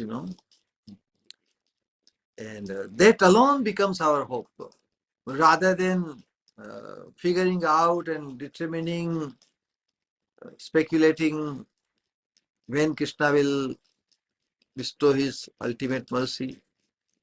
We cannot predict, and that's why it becomes painful. When that day will be mine. But that day will definitely come. So from that point of view, there is no utter hopelessness. Although it appears very hopeless, but it's just a matter of time. So we cannot afford to be hopeless. We can be very eager, but we cannot become impatient. Correct? We may be giving our best and find that our offering is being hatefully dishonored. What else we can do? We can only offer ourselves. At the stage of Atma Samarpan, self-giving completely, only crying in desperation remains, correct? So we should have the fortune to express ourselves in crying desperation. For desperation, expressing our desperation through crying. That itself must be made joyful, because that is our final resort. That's the final means of our expression. So when one has given oneself out to that extent, it cannot be anything less than blissful also, because our target is the very source of all bliss. He may embrace us, but at the same time, we must be prepared that his dealings may be extremely cruel. He may trample all our offerings beneath his feet. We must be prepared for both his adoration and his hateful negligence. Now, actually, there's a difference between apparent and real. Although we are ready for even any negative response from Krishna, but actually, it's only apparent. In reality, Krishna cannot be blamed that he's showing any hateful negligence towards us. But it appears, it feels like that. We should be prepared for any adverse circumstances even, because no matter what circumstance we have to face, we must not forget that still Krishna is in full control and Krishna is aware of our situation. Although we hanker to meet him, but he just doesn't want to meet with us. So he's giving this pangs of separation is also sanctioned by him. So if anything is sanctioned by him, how can we decry it? That's the point. We cannot decry even if Krishna apparently presents the all unfavorable circumstances. Krishna may be indifferent to us. He may not care, but that is only apparent, correct? Apparent is very, very painful. In reality, as we know, philosophically, that Krishna is anything but indifferent. Krishna is the most affectionate, he is the most caring one. But to devotee, in this mood of hankering, intense hankering for Krishna, Krishna may appear as indifferent, he may appear as not caring. And when he is punishing us, it feels like punishing us, correct? And when he is punishing us, he is nearer. If we can feel Krishna is punishing, means that in order to punish me, he has to be felt near, correct? Out of sight, out of mind, there is no punishing. In order to punish someone, or in order to feel the punishment of someone, he has to be felt very near, isn't it? So When he's punishing us, if we feel he is felt nearer, but when he is indifferent, it is even more intolerable than punishment. We would rather feel the punishment of Krishna than feel he is being indifferent towards us, correct? The devotee thinks Krishna is ignoring me. Oh, that is very painful. Neglecting me so much that he does not like to keep any connection with me. Doesn't he know me? Am I a foreigner for him? Unknown to him? We may accept punishment as a reward. Krishna, why don't you punish me? But please don't ignore me. That is the same thing. I would rather be punished by Krishna, because punishing means he is noticing us, correct? In order to punish someone, he has to notice us, no? In order to punish me, somebody has to notice me, correct? If somebody ignores me, if Krishna ignores me, that is worse. We may accept punishment as a reward, as a boon, but indifference is even more heart-rending. The pain of separation felt by a devotee may even go a deep higher. Yes. Pain of separation felt by a devotee. Krishna may affectionately embrace another right before our eyes. See what kind of pain of separation Radharani or Mahaprabhu in the mood of Radharani is expressing. That Krishna may affectionately embrace another right before our eyes, in front of our face, without caring even a little for us. We may think, this is my claim, my right, that Krishna accept me in his service or in his embrace, whatever way. Krishna deal with me, but Krishna not only ignoring me, but right in my presence, allowing that favor or right to someone else right in front of my eyes. What we think is our claim, because we have hankered after, we have waited for Krishna so long. This is my claim, my right, but what am I seeing? But that may be given, that right may be given to another right in front of our faces. That will be a source of increasing trouble to us, isn't it? So that is the mood Mahaprabhu is expressing, Radharani's mood. So this is the law of affection. The law of love cannot tolerate indifference. If the beloved wants to punish us, we are ready to accept it. At least some exchange is theirs. But to become ignored, to become indifferent, to feel indifference, the law of love cannot tolerate indifference from the beloved. It is too much to tolerate, but we must be prepared for that also. We cannot put, we cannot gauge the beloved through our judgment. He is not subject to, he cannot be put under the subject or subject to our judgment, because he is Swarat, he is fully independent. And that much full independence we cannot block. His full independence we cannot afford to block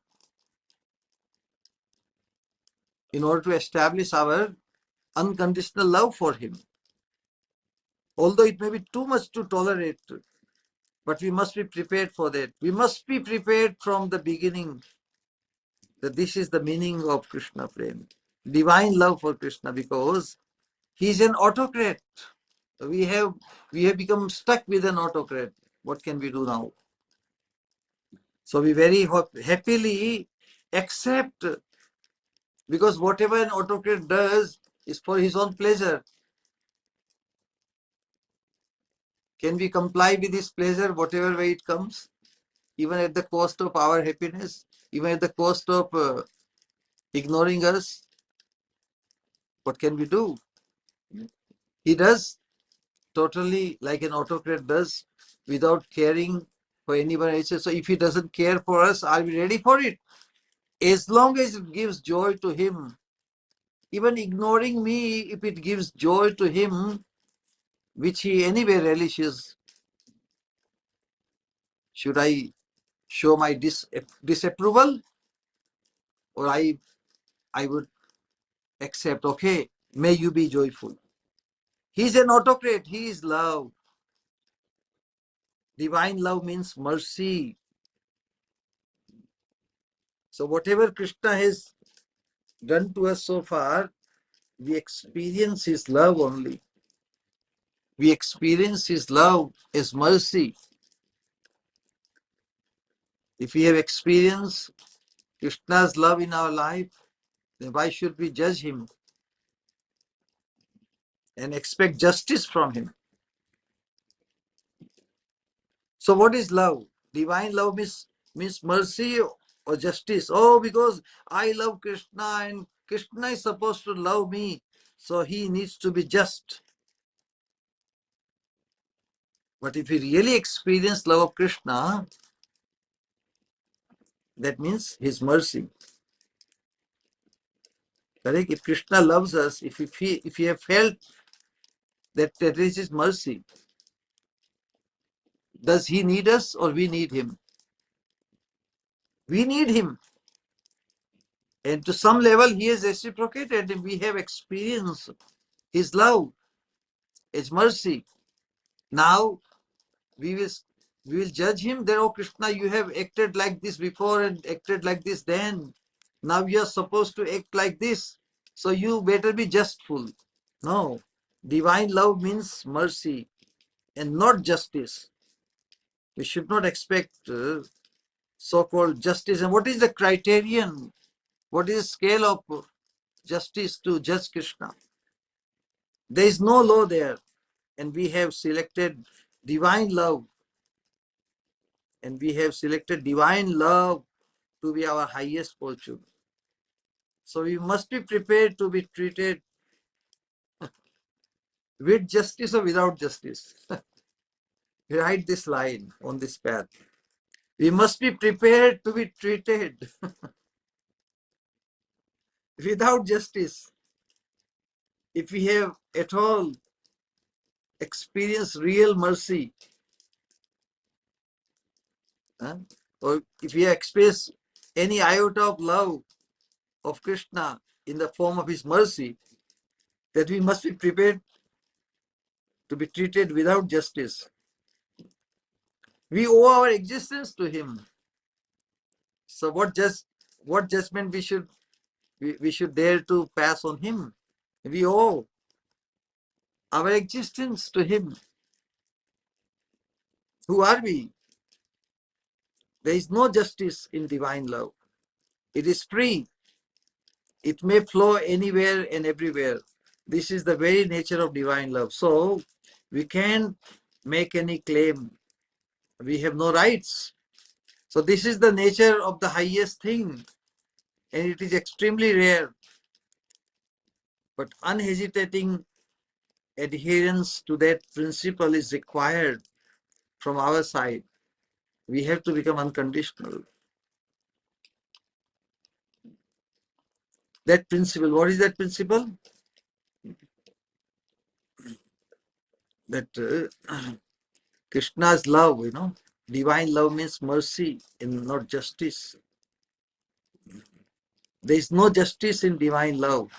If we are still justice, still having this mentality of justice in divine love, we will be baffled.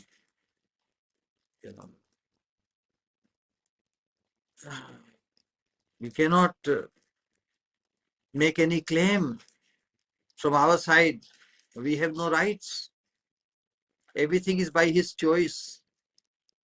And We are only just waiting to gain the participation in his exchange of love. We owe our very existence. Everything is owed to him. So we cannot demand, we cannot claim anything. Even in all adverse circumstances, this is the real nature of Krishna Prema. Our struggle or dying is to really gain eternal, blissful life or existence in the abode of Krishna. Our struggle is not to die. Our struggle is to live. Our struggle is to gain eternal existence and to experience eternal blissful situation in his abode.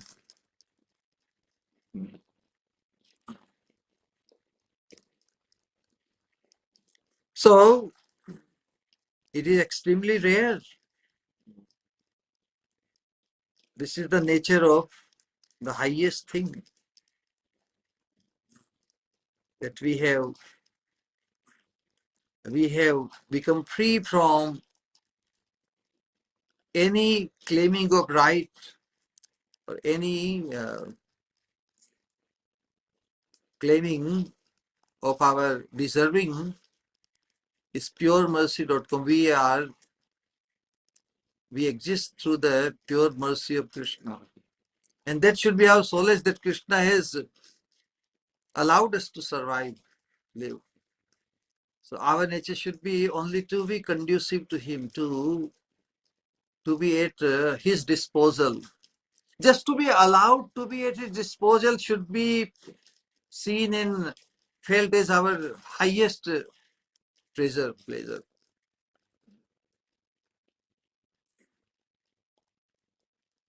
Because this is real love and we must be prepared for that. In all adverse circumstances, this is the real nature of Krishna Prema.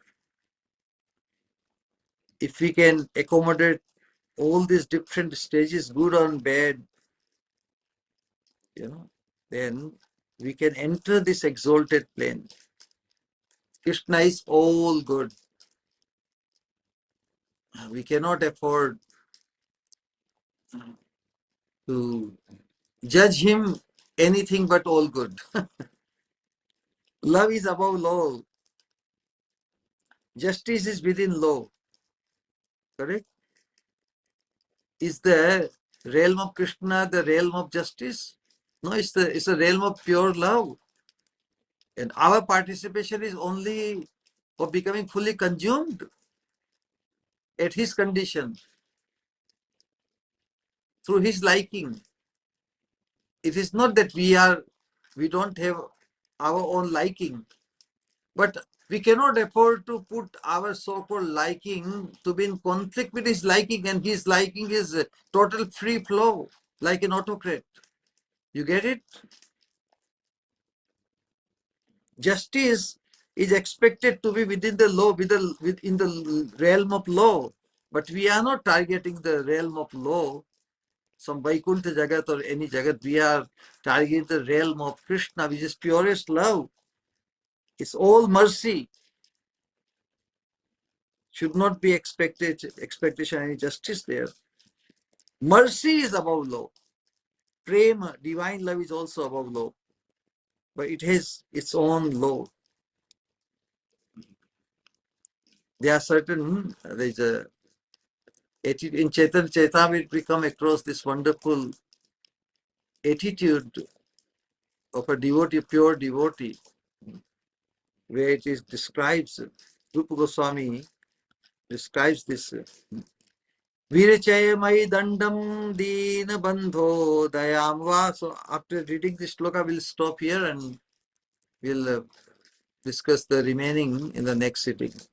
Virachaya mai dandam dina bandho dayamva gatiriha na bhavata kachid anya mamasti Nipatatu shatakoti nirbharam va navambhas tadapi kila payodhas tuyate chatakena.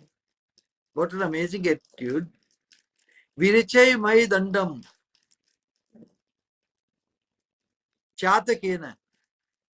It's the attitude of a bird, small bird, by the name Chataka, that only drinks rainwater. Tadapi kila payodha stuyate chatakena. This small bird named Chataka that only drinks rainwater.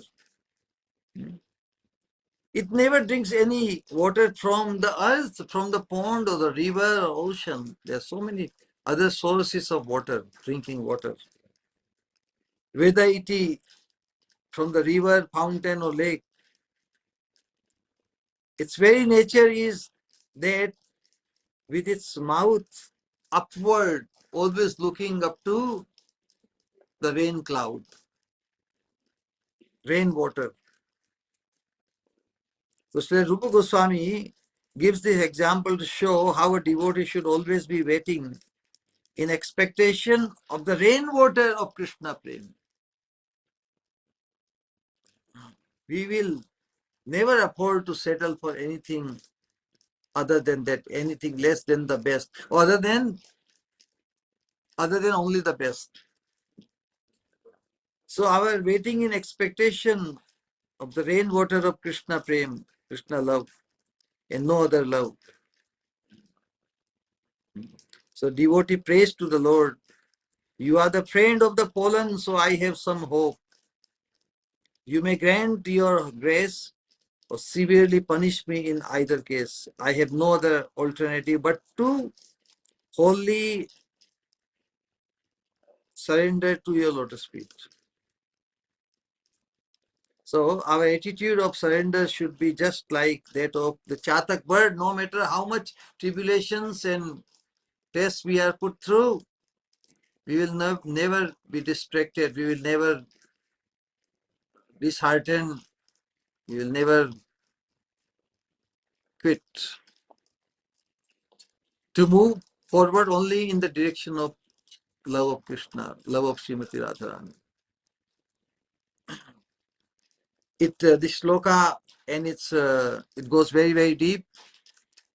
We will definitely go a little deeper in the next sitting. For the time being, we can stop here. Thank you for your kind listening, and we can invite some interaction. Hare Krishna. Nitai Gaur Premanande Hari Hari. Hare Krishna. Kirtaniya Sada Hari. Hare Krishna, Pranam Shri Guru.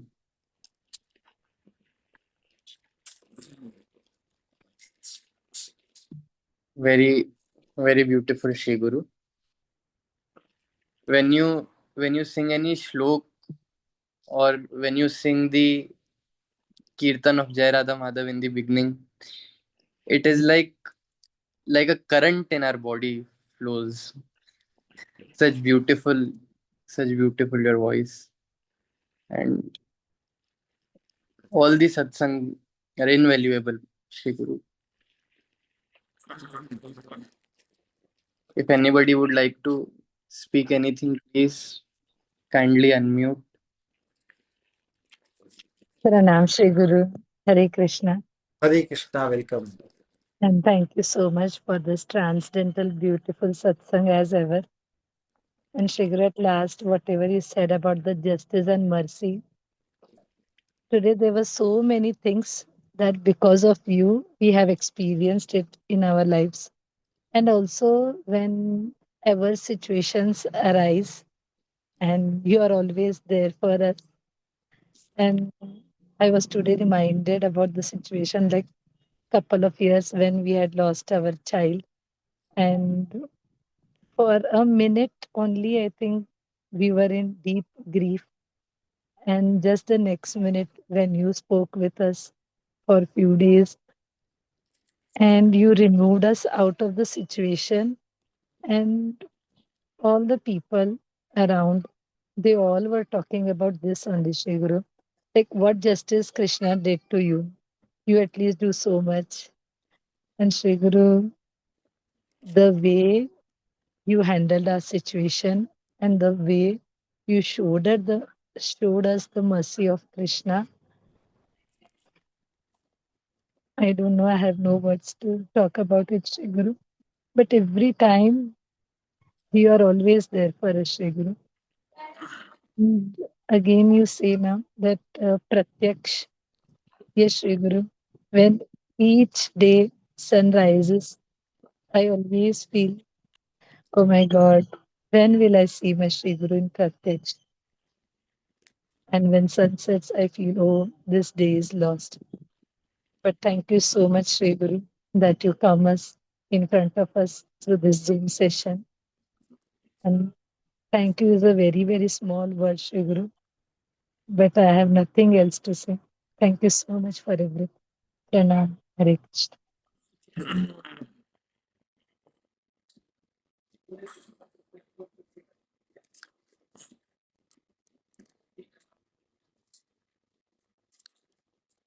Yeah. Bhav Bhakti, it's a very subjective experience. Of course, whatever appreciation the great devotees, our previous acharyas, they have expressed or expressed their realizations in the pages, in the scriptures. So they are just meant to give us the hope and the encouragement that they have, since they have left their expressions, to give us hope and so that we can also hanker or we can also imbibe the same hankering which they have expressed.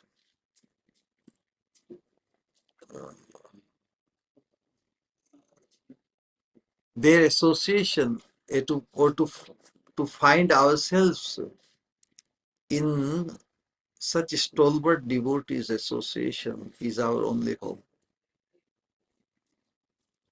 Who is most fortunate? One who is in association of a pure devotee. So, and there are many ways, many means. This is the arrangement of the Lord that if we really hanker for the association of pure devotees, we can always have it. Not just necessarily apparently or personally being with them, but in remembrance and in there are so many ways to have the association. Ultimately, the effect of that association is that we are able to remember them positively. All right, Hare Krishna. Hare Hare Krishna, Pranam Shri Guru. Hare Krishna. Shri Guru, very beautiful session and very fascinating. Actually, every class I think I will say something today, but uh, when the time comes, my mind goes fully blank. I don't know what to say. So actually, by listening all these classes, sometimes I get very depressed, or you would say, I get very sad that this feels like so far away. Like looking at myself, all I am filled with is anarthas. Like I don't know what my gati is.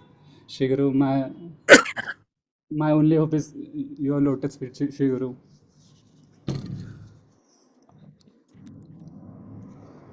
Shiguru, my only desire and my only aspiration is to get stuck at your lotus feet forever and ever, Shiguru.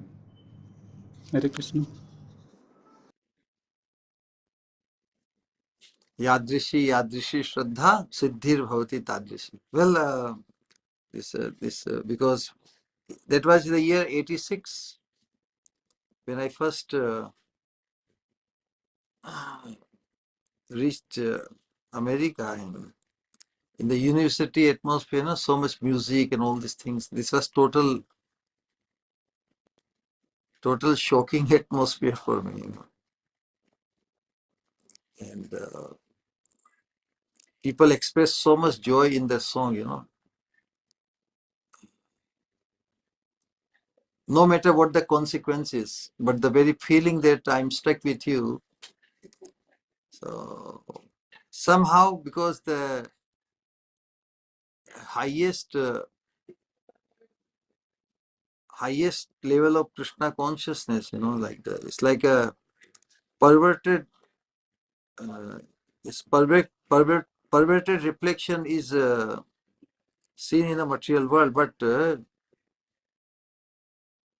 getting stuck with someone in the material world, it culminates, so leads to the misery only. Although people want to have hope against all hope.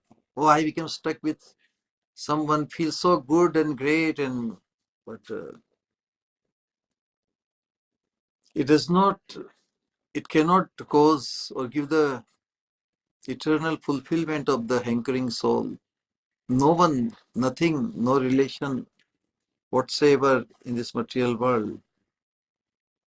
However greatly rosy picture we can draw of this material world in our dreaming of most wonderful future and everything, but the fundamental inabilities of material existence, of getting old and diseased, and then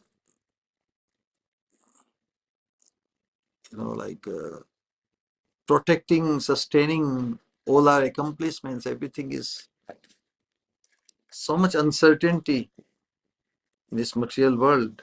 On the top of the certain fundamental problems of getting old, becoming diseased, and dying.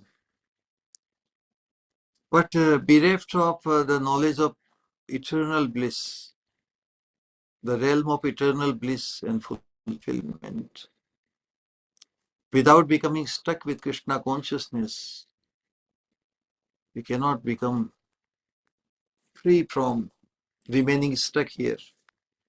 So those who have come across Krishna consciousness, and if they have imbibed Krishna consciousness to the level of becoming stuck with it forever, only they are on the right track. Krishna consciousness is not just a casual experience. Okay, it feels good. It feels good. It's good. Say on the material platform, if we judge the value of Krishna consciousness on the mundane platform and with relation to our body and mind level only. But what about the soul level? We have to appreciate the beauty of Krishna consciousness on the soul level, because soul gets stuck.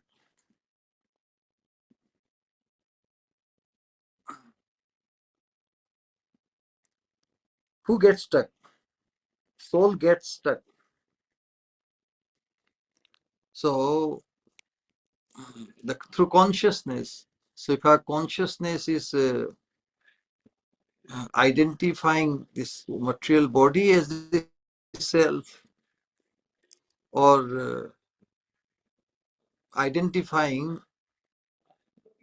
Krishna's servant, identifying oneself as Krishna's eternal servant. In our consciousness, whatever we identify with becomes our destination. So it is the greatest or ultimate, most fascinating opportunity given to all of us to really become stuck with Krishna in relation to Srimati Radharani.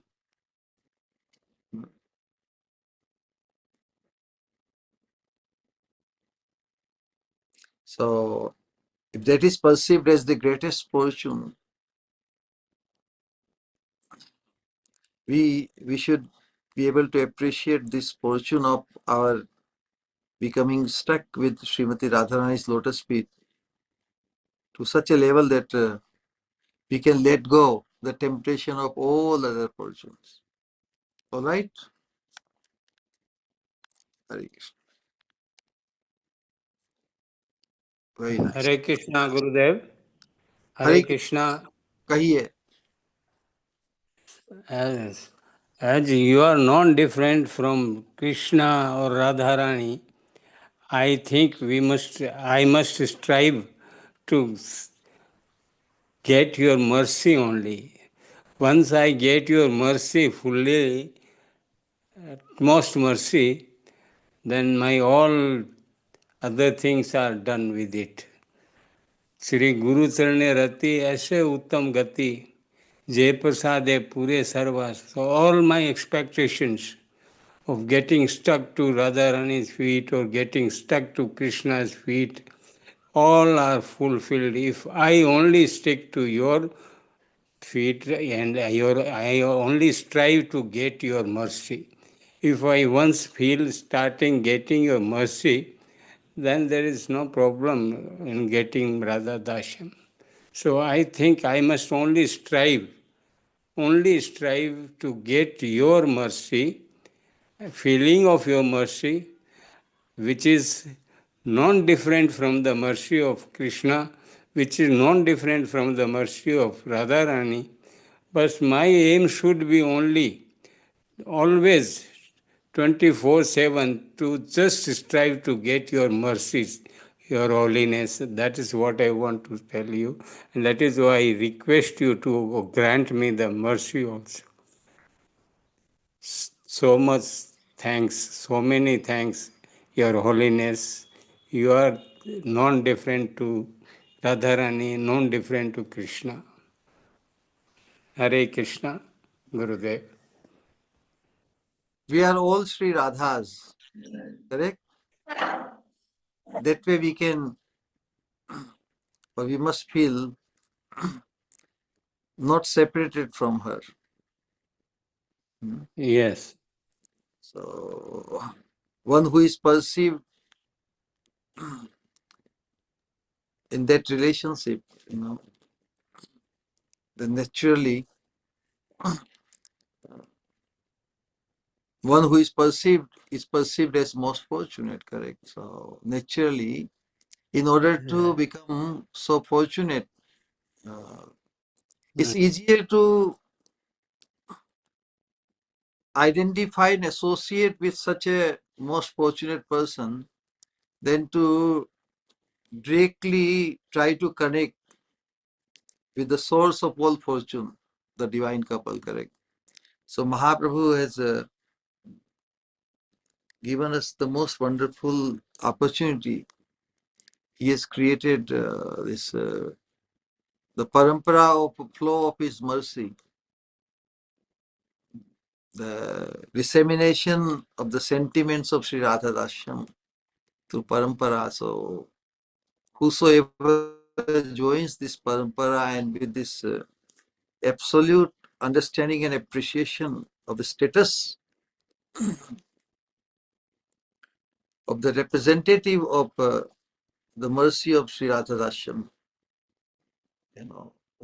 one can feel that one has got everything and nothing one will remain deprived. So this conviction that we are guaranteed to attain the fulfillment of our highest fulfillment of our human potential in Radha Dashyam. What else is needed? So that will make us most smart that we got the guarantee of that rather than earning the other qualifications and other endeavors and everything. Who is sure to get the thing. Only one who has got the guarantee. So guarantee is more important than all other endeavors. Correct? There are many things which people are used to getting through their endeavors and qualifications, different things. And those who want to achieve something out of lot of endeavors and lot of struggle, competition. Struggle and competition is there only where there is so much dearth of things, so much scarcity. But one has to find the source of mercy, which is possible for everyone. So the mercy alone is such a thing. Everyone can be its recipient. And mercy alone is needed by everyone.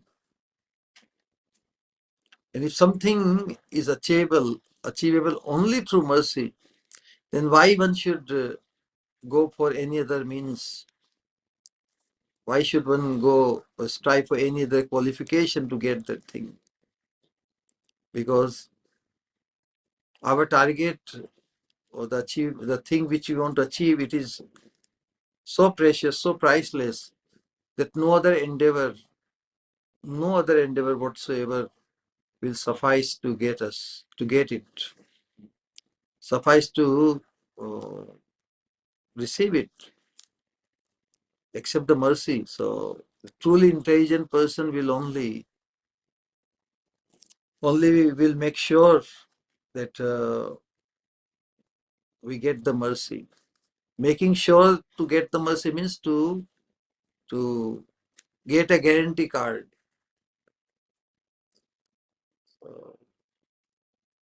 That will do. Certainty and guarantee is very much essential. Otherwise, we can be lost. In spite of performing so much endeavors to become qualified, our ultimately to become recipient, our qualification or our endeavor should be targeted to receive that mercy. That will be a guarantee to achieve the fulfillment of our heart's innermost aspiration, fulfillment.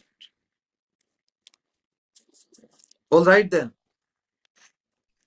So we must experience that sloka. তোমার সে আমি আর কারু নাই তোমা বিনা নাহি জিয়ে নিবেদিয়ে তাই ইহা জানি গুরু গোবিন্দ তুমি মোরে কৃপা করি নিজ পাদ পদম পাশে करो अनुचरी।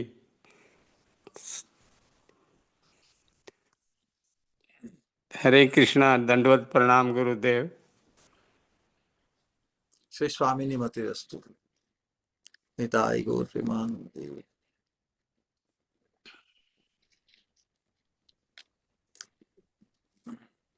Anything? Hare Krishna, Shri Guru, Dandavat Pranam. Hare Krishna, welcome. Fascinating satsang, Shri Guru. And you make surrender so sweet, so relishable. Heart desires, Shri Guru, only iota bit, but to crave this subservient nature at your divine lotus feet. Shri Guru, one question, the mood that Radharani experiences from Prem to Pranay, Man, Rag, Anurag, does other Paksh gopis, so to say, Chandravali and others, do they also experience these bhavs all Yeah, the way to Mahabhav? yeah, Mahabhav, of course, they are the Kai view, they are the expansion of Radharani only.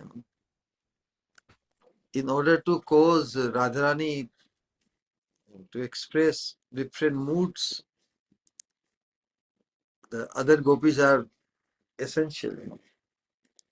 So, yeah, they are all in Mahabhav. But Madhanakya Mahabhav, that's where Radharani becomes exclusive. In Madhanakya Mahabhav, it is said that simultaneously all the bhavas become manifest in Radharani. And in order to establish the superlative exclusive position of Radharani, just to make her stand out so much so, a comparison is given. Kyo, out of billions of gopis, two are very, very fortunate. And among the two, then also Radharani stands out so much so. So this Mahabhav, all the gopis and all like in those who become influenced by this Anurag, we studied in Anurag, from Anurag to Mahabhav, Swa Samvedya Sthiti, that those who are in the service of Srimati Radharani or Radha Krishna, they also get the effect. They also become infected with this. So how can you associate with the embodiment of Mahabhav, Radharani, unless you become convergent with Mahabhav? So even Manjaris also have experienced Mahabhav. But their Mahabhav is targeting mainly to Radharani's need. And Radharani becomes overwhelmed in Mahabhav. As Manjaris, they know the feeling of Mahabhav, but in relation to Radharani. And that's why they are always able to treat Radharani becoming out of balance, becoming overwhelmed. They can, and Radharani is fully assured that yes, although I have a lot of shortcomings, I lose my mind, I'm out of my mind many times. Radharani knows, but she knows that her kinkaris will take care of the. That's why the influence Radharani also feels, just like the other gopis, when Krishna plays the flute and calls for Ras Leela, she also wants to jump out of the bed or wherever, decorating in a haphazard way, upside down, but other gopis just left in that condition. But Radharani is surrounded by her Sakhis and Manjaris, correct? So they wouldn't let Radharani go without becoming decorated properly. No? And that's why other gopis reach Krishna much before, but Krishna is waiting for Radharani. So until Radharani comes, he's not so excited to play Ras Leela with them.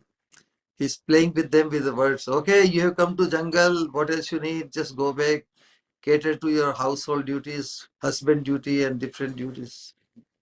So that continued only until Radharani appeared on the scene.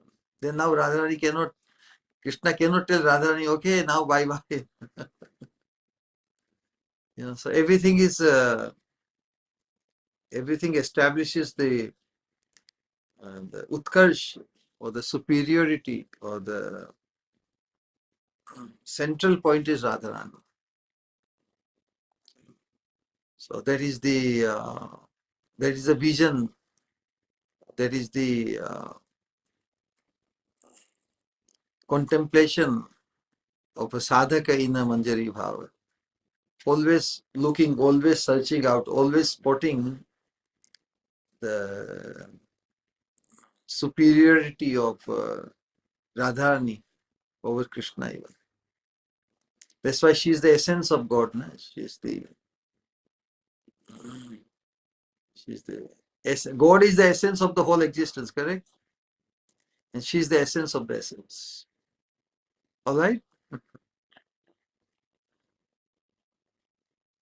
Nitai Gaur.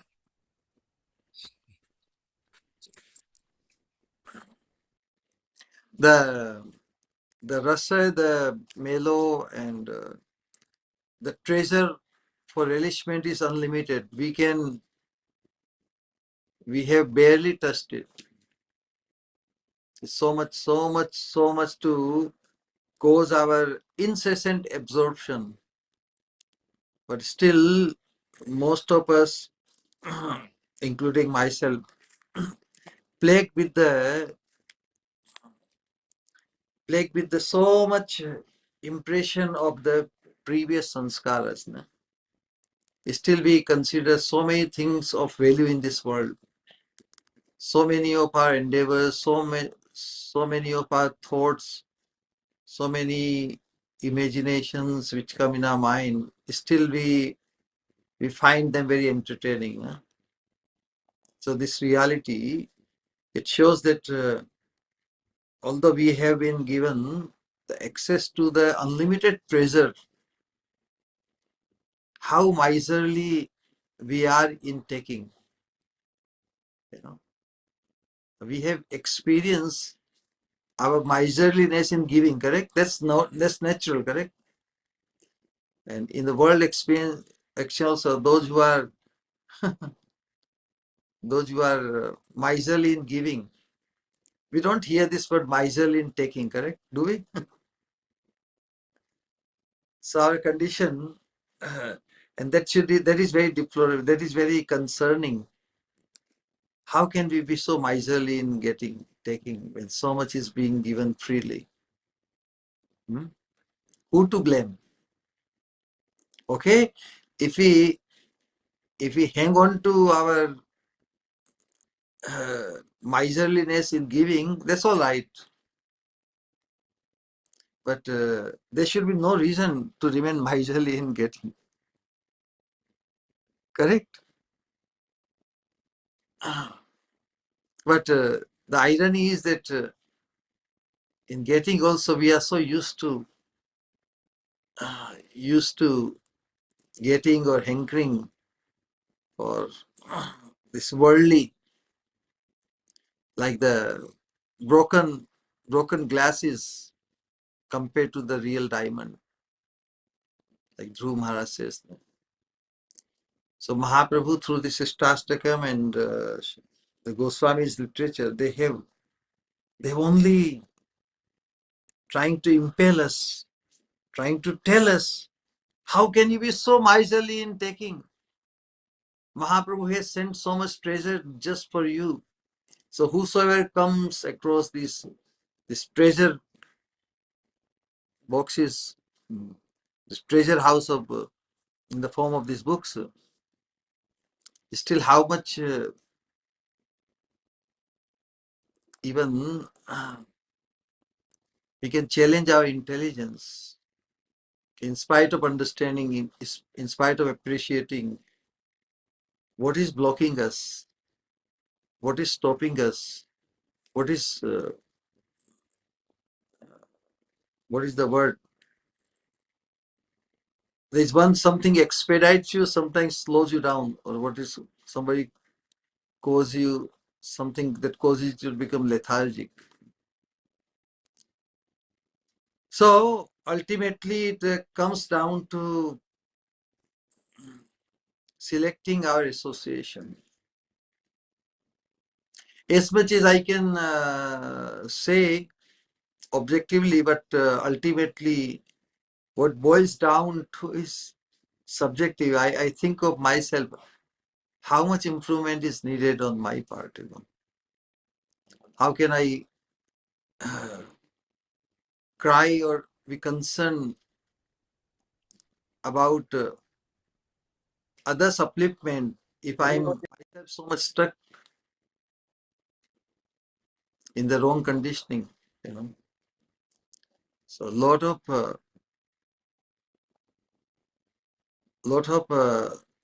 self motivation And but these scriptures and are just amazing. They don't want to leave any iota of doubt or anything for us to justify if we don't give the miserliness in receiving. Then so much is being given us. How can we still remain miserly in taking? So message for Hare Krishna. Hare Krishna, Hare Krishna, Hare Krishna. एक second. So that's the thing that let us free ourselves from this miserliness.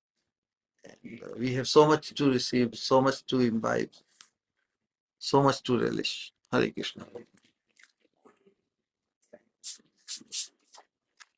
One.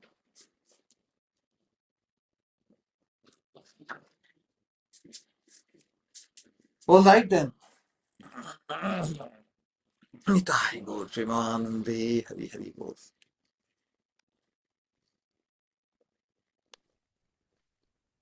Hare Krishna, Shri Guru. Pranam. Hare Krishna. Shri Shri Guru, you explain many of the ironies and in Krishna consciousness, but this one strikes us the most, that jab, when the person who is giving, he is not miser, then why is we who want to take, we are becoming miser in taking. this, this is the most amazing irony in Krishna consciousness, Shri Guru. And every time we listen to this, we only pray, Shri Guru, that may we come out of this miserly attitude in taking, and we take as much as our capacity, and by your blessing we only strive to become fully blessed. Hare Krishna. We have to increase our capacity because as much as we can take, that's where we are stuck. Na? We have to increase our taking capacity. That means whatever we have received and filled in, unwanted, unlimited, we have to empty it out. Huh? If we don't empty out so much garbage, na?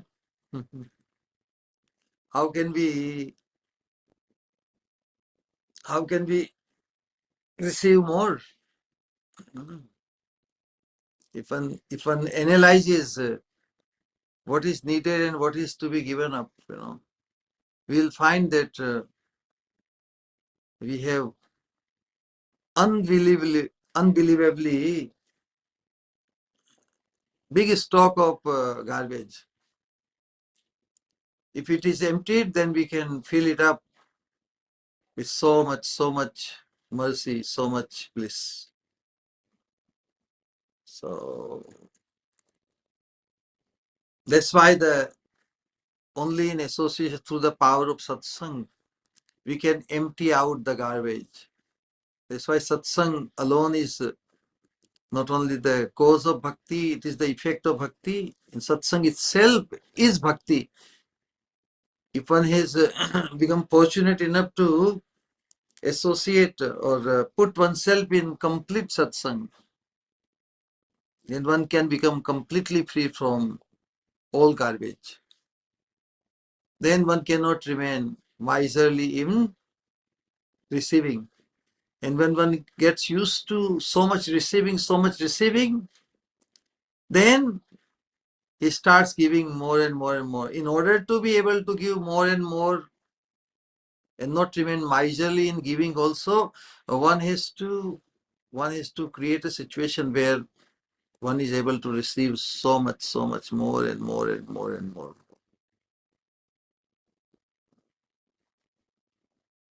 So both way we can become free from miserliness. If we can become very liberal in receiving, we can definitely stay liberal in giving, because this fervor of pure devotional service is so amazing that it wants to spread.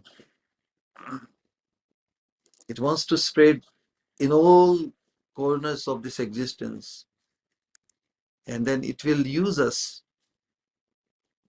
It will spread through us only if we can hoard enough stock within us, correct? So we have to create the possibility of becoming liberal in receiving by emptying out the things which is really garbage, which is useless not only for us also, and also for others. So garbage has to be emptied out to become liberal in receiving. Hare Krishna.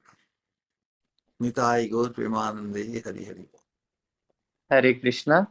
We will chant Hare Krishna Mahamantra 3 times with love and honor for our dear Shri Guru. Hare Krishna, Hare Krishna, Krishna Krishna, Hare Hare, Hare Rama, Hare Rama, Rama Rama, Hare Hare. Hare Krishna, Hare Krishna, Krishna Krishna, Hare Hare, Hare Rama, Rama Rama, Hare Hare. Hare Krishna, Krishna Krishna, Hare Hare, Hare Rama, Rama Rama, Hare Hare. We have a question from Amanda.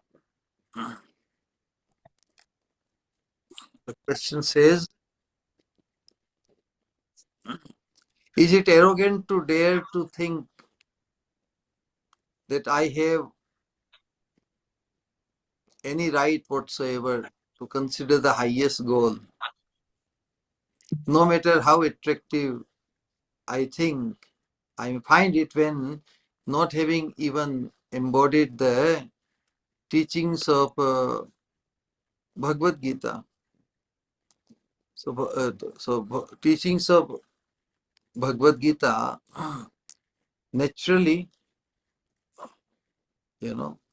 it's all builds up, but target, we must be able to target the highest. It's like without having the very clear picture of what destination we are targeting, the remembrance of goal or prayojan should cause our remaining ever motivated. Utsaha hai na? Utsaha means to sustain the enthusiasm. That's why Mahaprabhu has given the absolute reason for us to remain enthusiastic and very, very motivated. So naturally, a lot of deconditioning is necessary. But we are all adults, So how far? So everything can go hand in hand together. Even one can appreciate the teachings of Bhagavad Gita, keeping in target Sri Radha Dashyam. We cannot afford to separate the two. Our study of Bhagavad Gita, any other scripture, everything, our connection, our connectivity consciously to attain Sri Radha Dashyam cannot be discounted. Especially after appreciating that we are connected to Mahaprabhu, can we afford to become oblivious to the highest gift Mahaprabhu has come to give? We want to grow in Krishna consciousness without targeting the highest thing Mahaprabhu has come to give us. Can we afford not to target the highest thing? No matter what others want to tell us or want to just put us that we don't deserve anything, then who else will deserve it? Only as long as we have not come across this message, we don't deserve it. Once we have come across this message, who is stopping you to deserve it except yourself? So that's it. So you're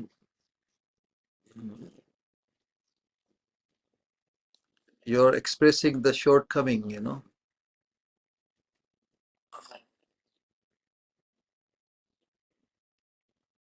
that you are not even at the level of a Bhagavad Gita. That's good. That is not even that won't bar you, cannot stop you.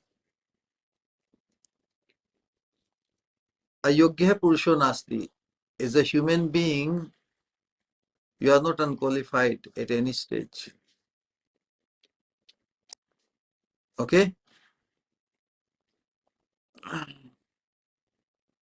Thank you You, so much. Dandavats, you are not Gurudev. you are not unqualified to aspire for Sri Radha Dashyam. No matter whether you are at Bhagavad Gita level, consider yourself or even sub. Who is qualified anyway from qualification point of view? But as a sadhak, as a human being, uh, he's endowed with that possibility. He's endowed with that he can find that association. Association makes us as much qualified as we can become. Got it? So if you associate at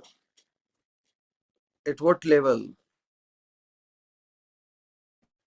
If you associate with the people who encourage and who establish uh, the kind of understanding you have expressed, so you become that much qualified and that much unqualified. So that's why one has to determine what kind of association we choose, and association will determine whether one can feel eligible or not. Our focus and our emphasis is on feeling the connection of Mahaprabhu's blessings and what Mahaprabhu wants to give us. How can we not desire at least it when Mahaprabhu wants to give it? So Prabhupada says first deserve and then desire. So your quotation sounds like that. So what will cause our deserving? Anyway, we can sing that slogan, first deserve and then desire. So we can pass so many lifetimes in trying to deserve without developing the desire enough. So if you have to choose between striving to deserve first and not caring about desiring enough,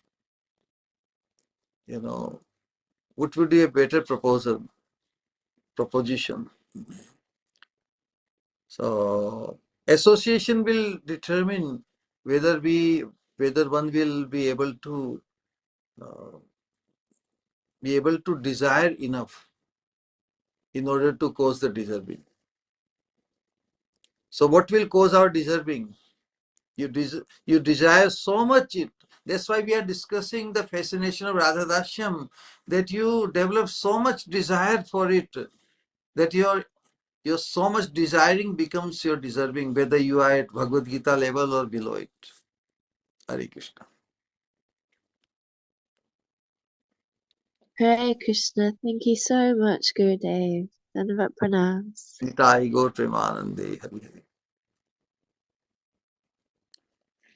We'll see you all in just about half an hour in Kirtan. Okay? Nitai Gaur Premanande Hari Hari Gaur. Hare Krishna, Dandvat Pranam Gurudev. Hare Krishna, Sri Swamini Mati Astu. We will all call out from our hearts. Shri Swamini Kripa Murti, His Divine Grace, Bhakti Swarup Govind Maharaj ki. Jai Ho, Jai Jai Gurudev, Jai Jai Gurudev. Jai, Jai, Jai. तमावेत Nitai गौर भक्तवृंद की जय. निताय गौर प्रेमानंदे हरि हरि हरि हरि बोल. Hare Krishna, Dandvat Pranam Gurudev. Hare Pranam Krishna. Shri Guru. Hare Krishna. Nitai Gaur Premanand. Hare Krishna. Dandavat pranams, Gurudev. Hare Krishna, Sri Swamini Mati Astu. Welcome. We'll meet you hopefully in Kirtan in half an hour. Gaur Premanande Hari Hari Hari Hare Hari. Krishna. Pranam. Pranam Shri Guru. Welcome, welcome, welcome. Hare So Krishna, Pranam. Hare Krishna. Nitai Gaur Premanande Hari Hari. Nitai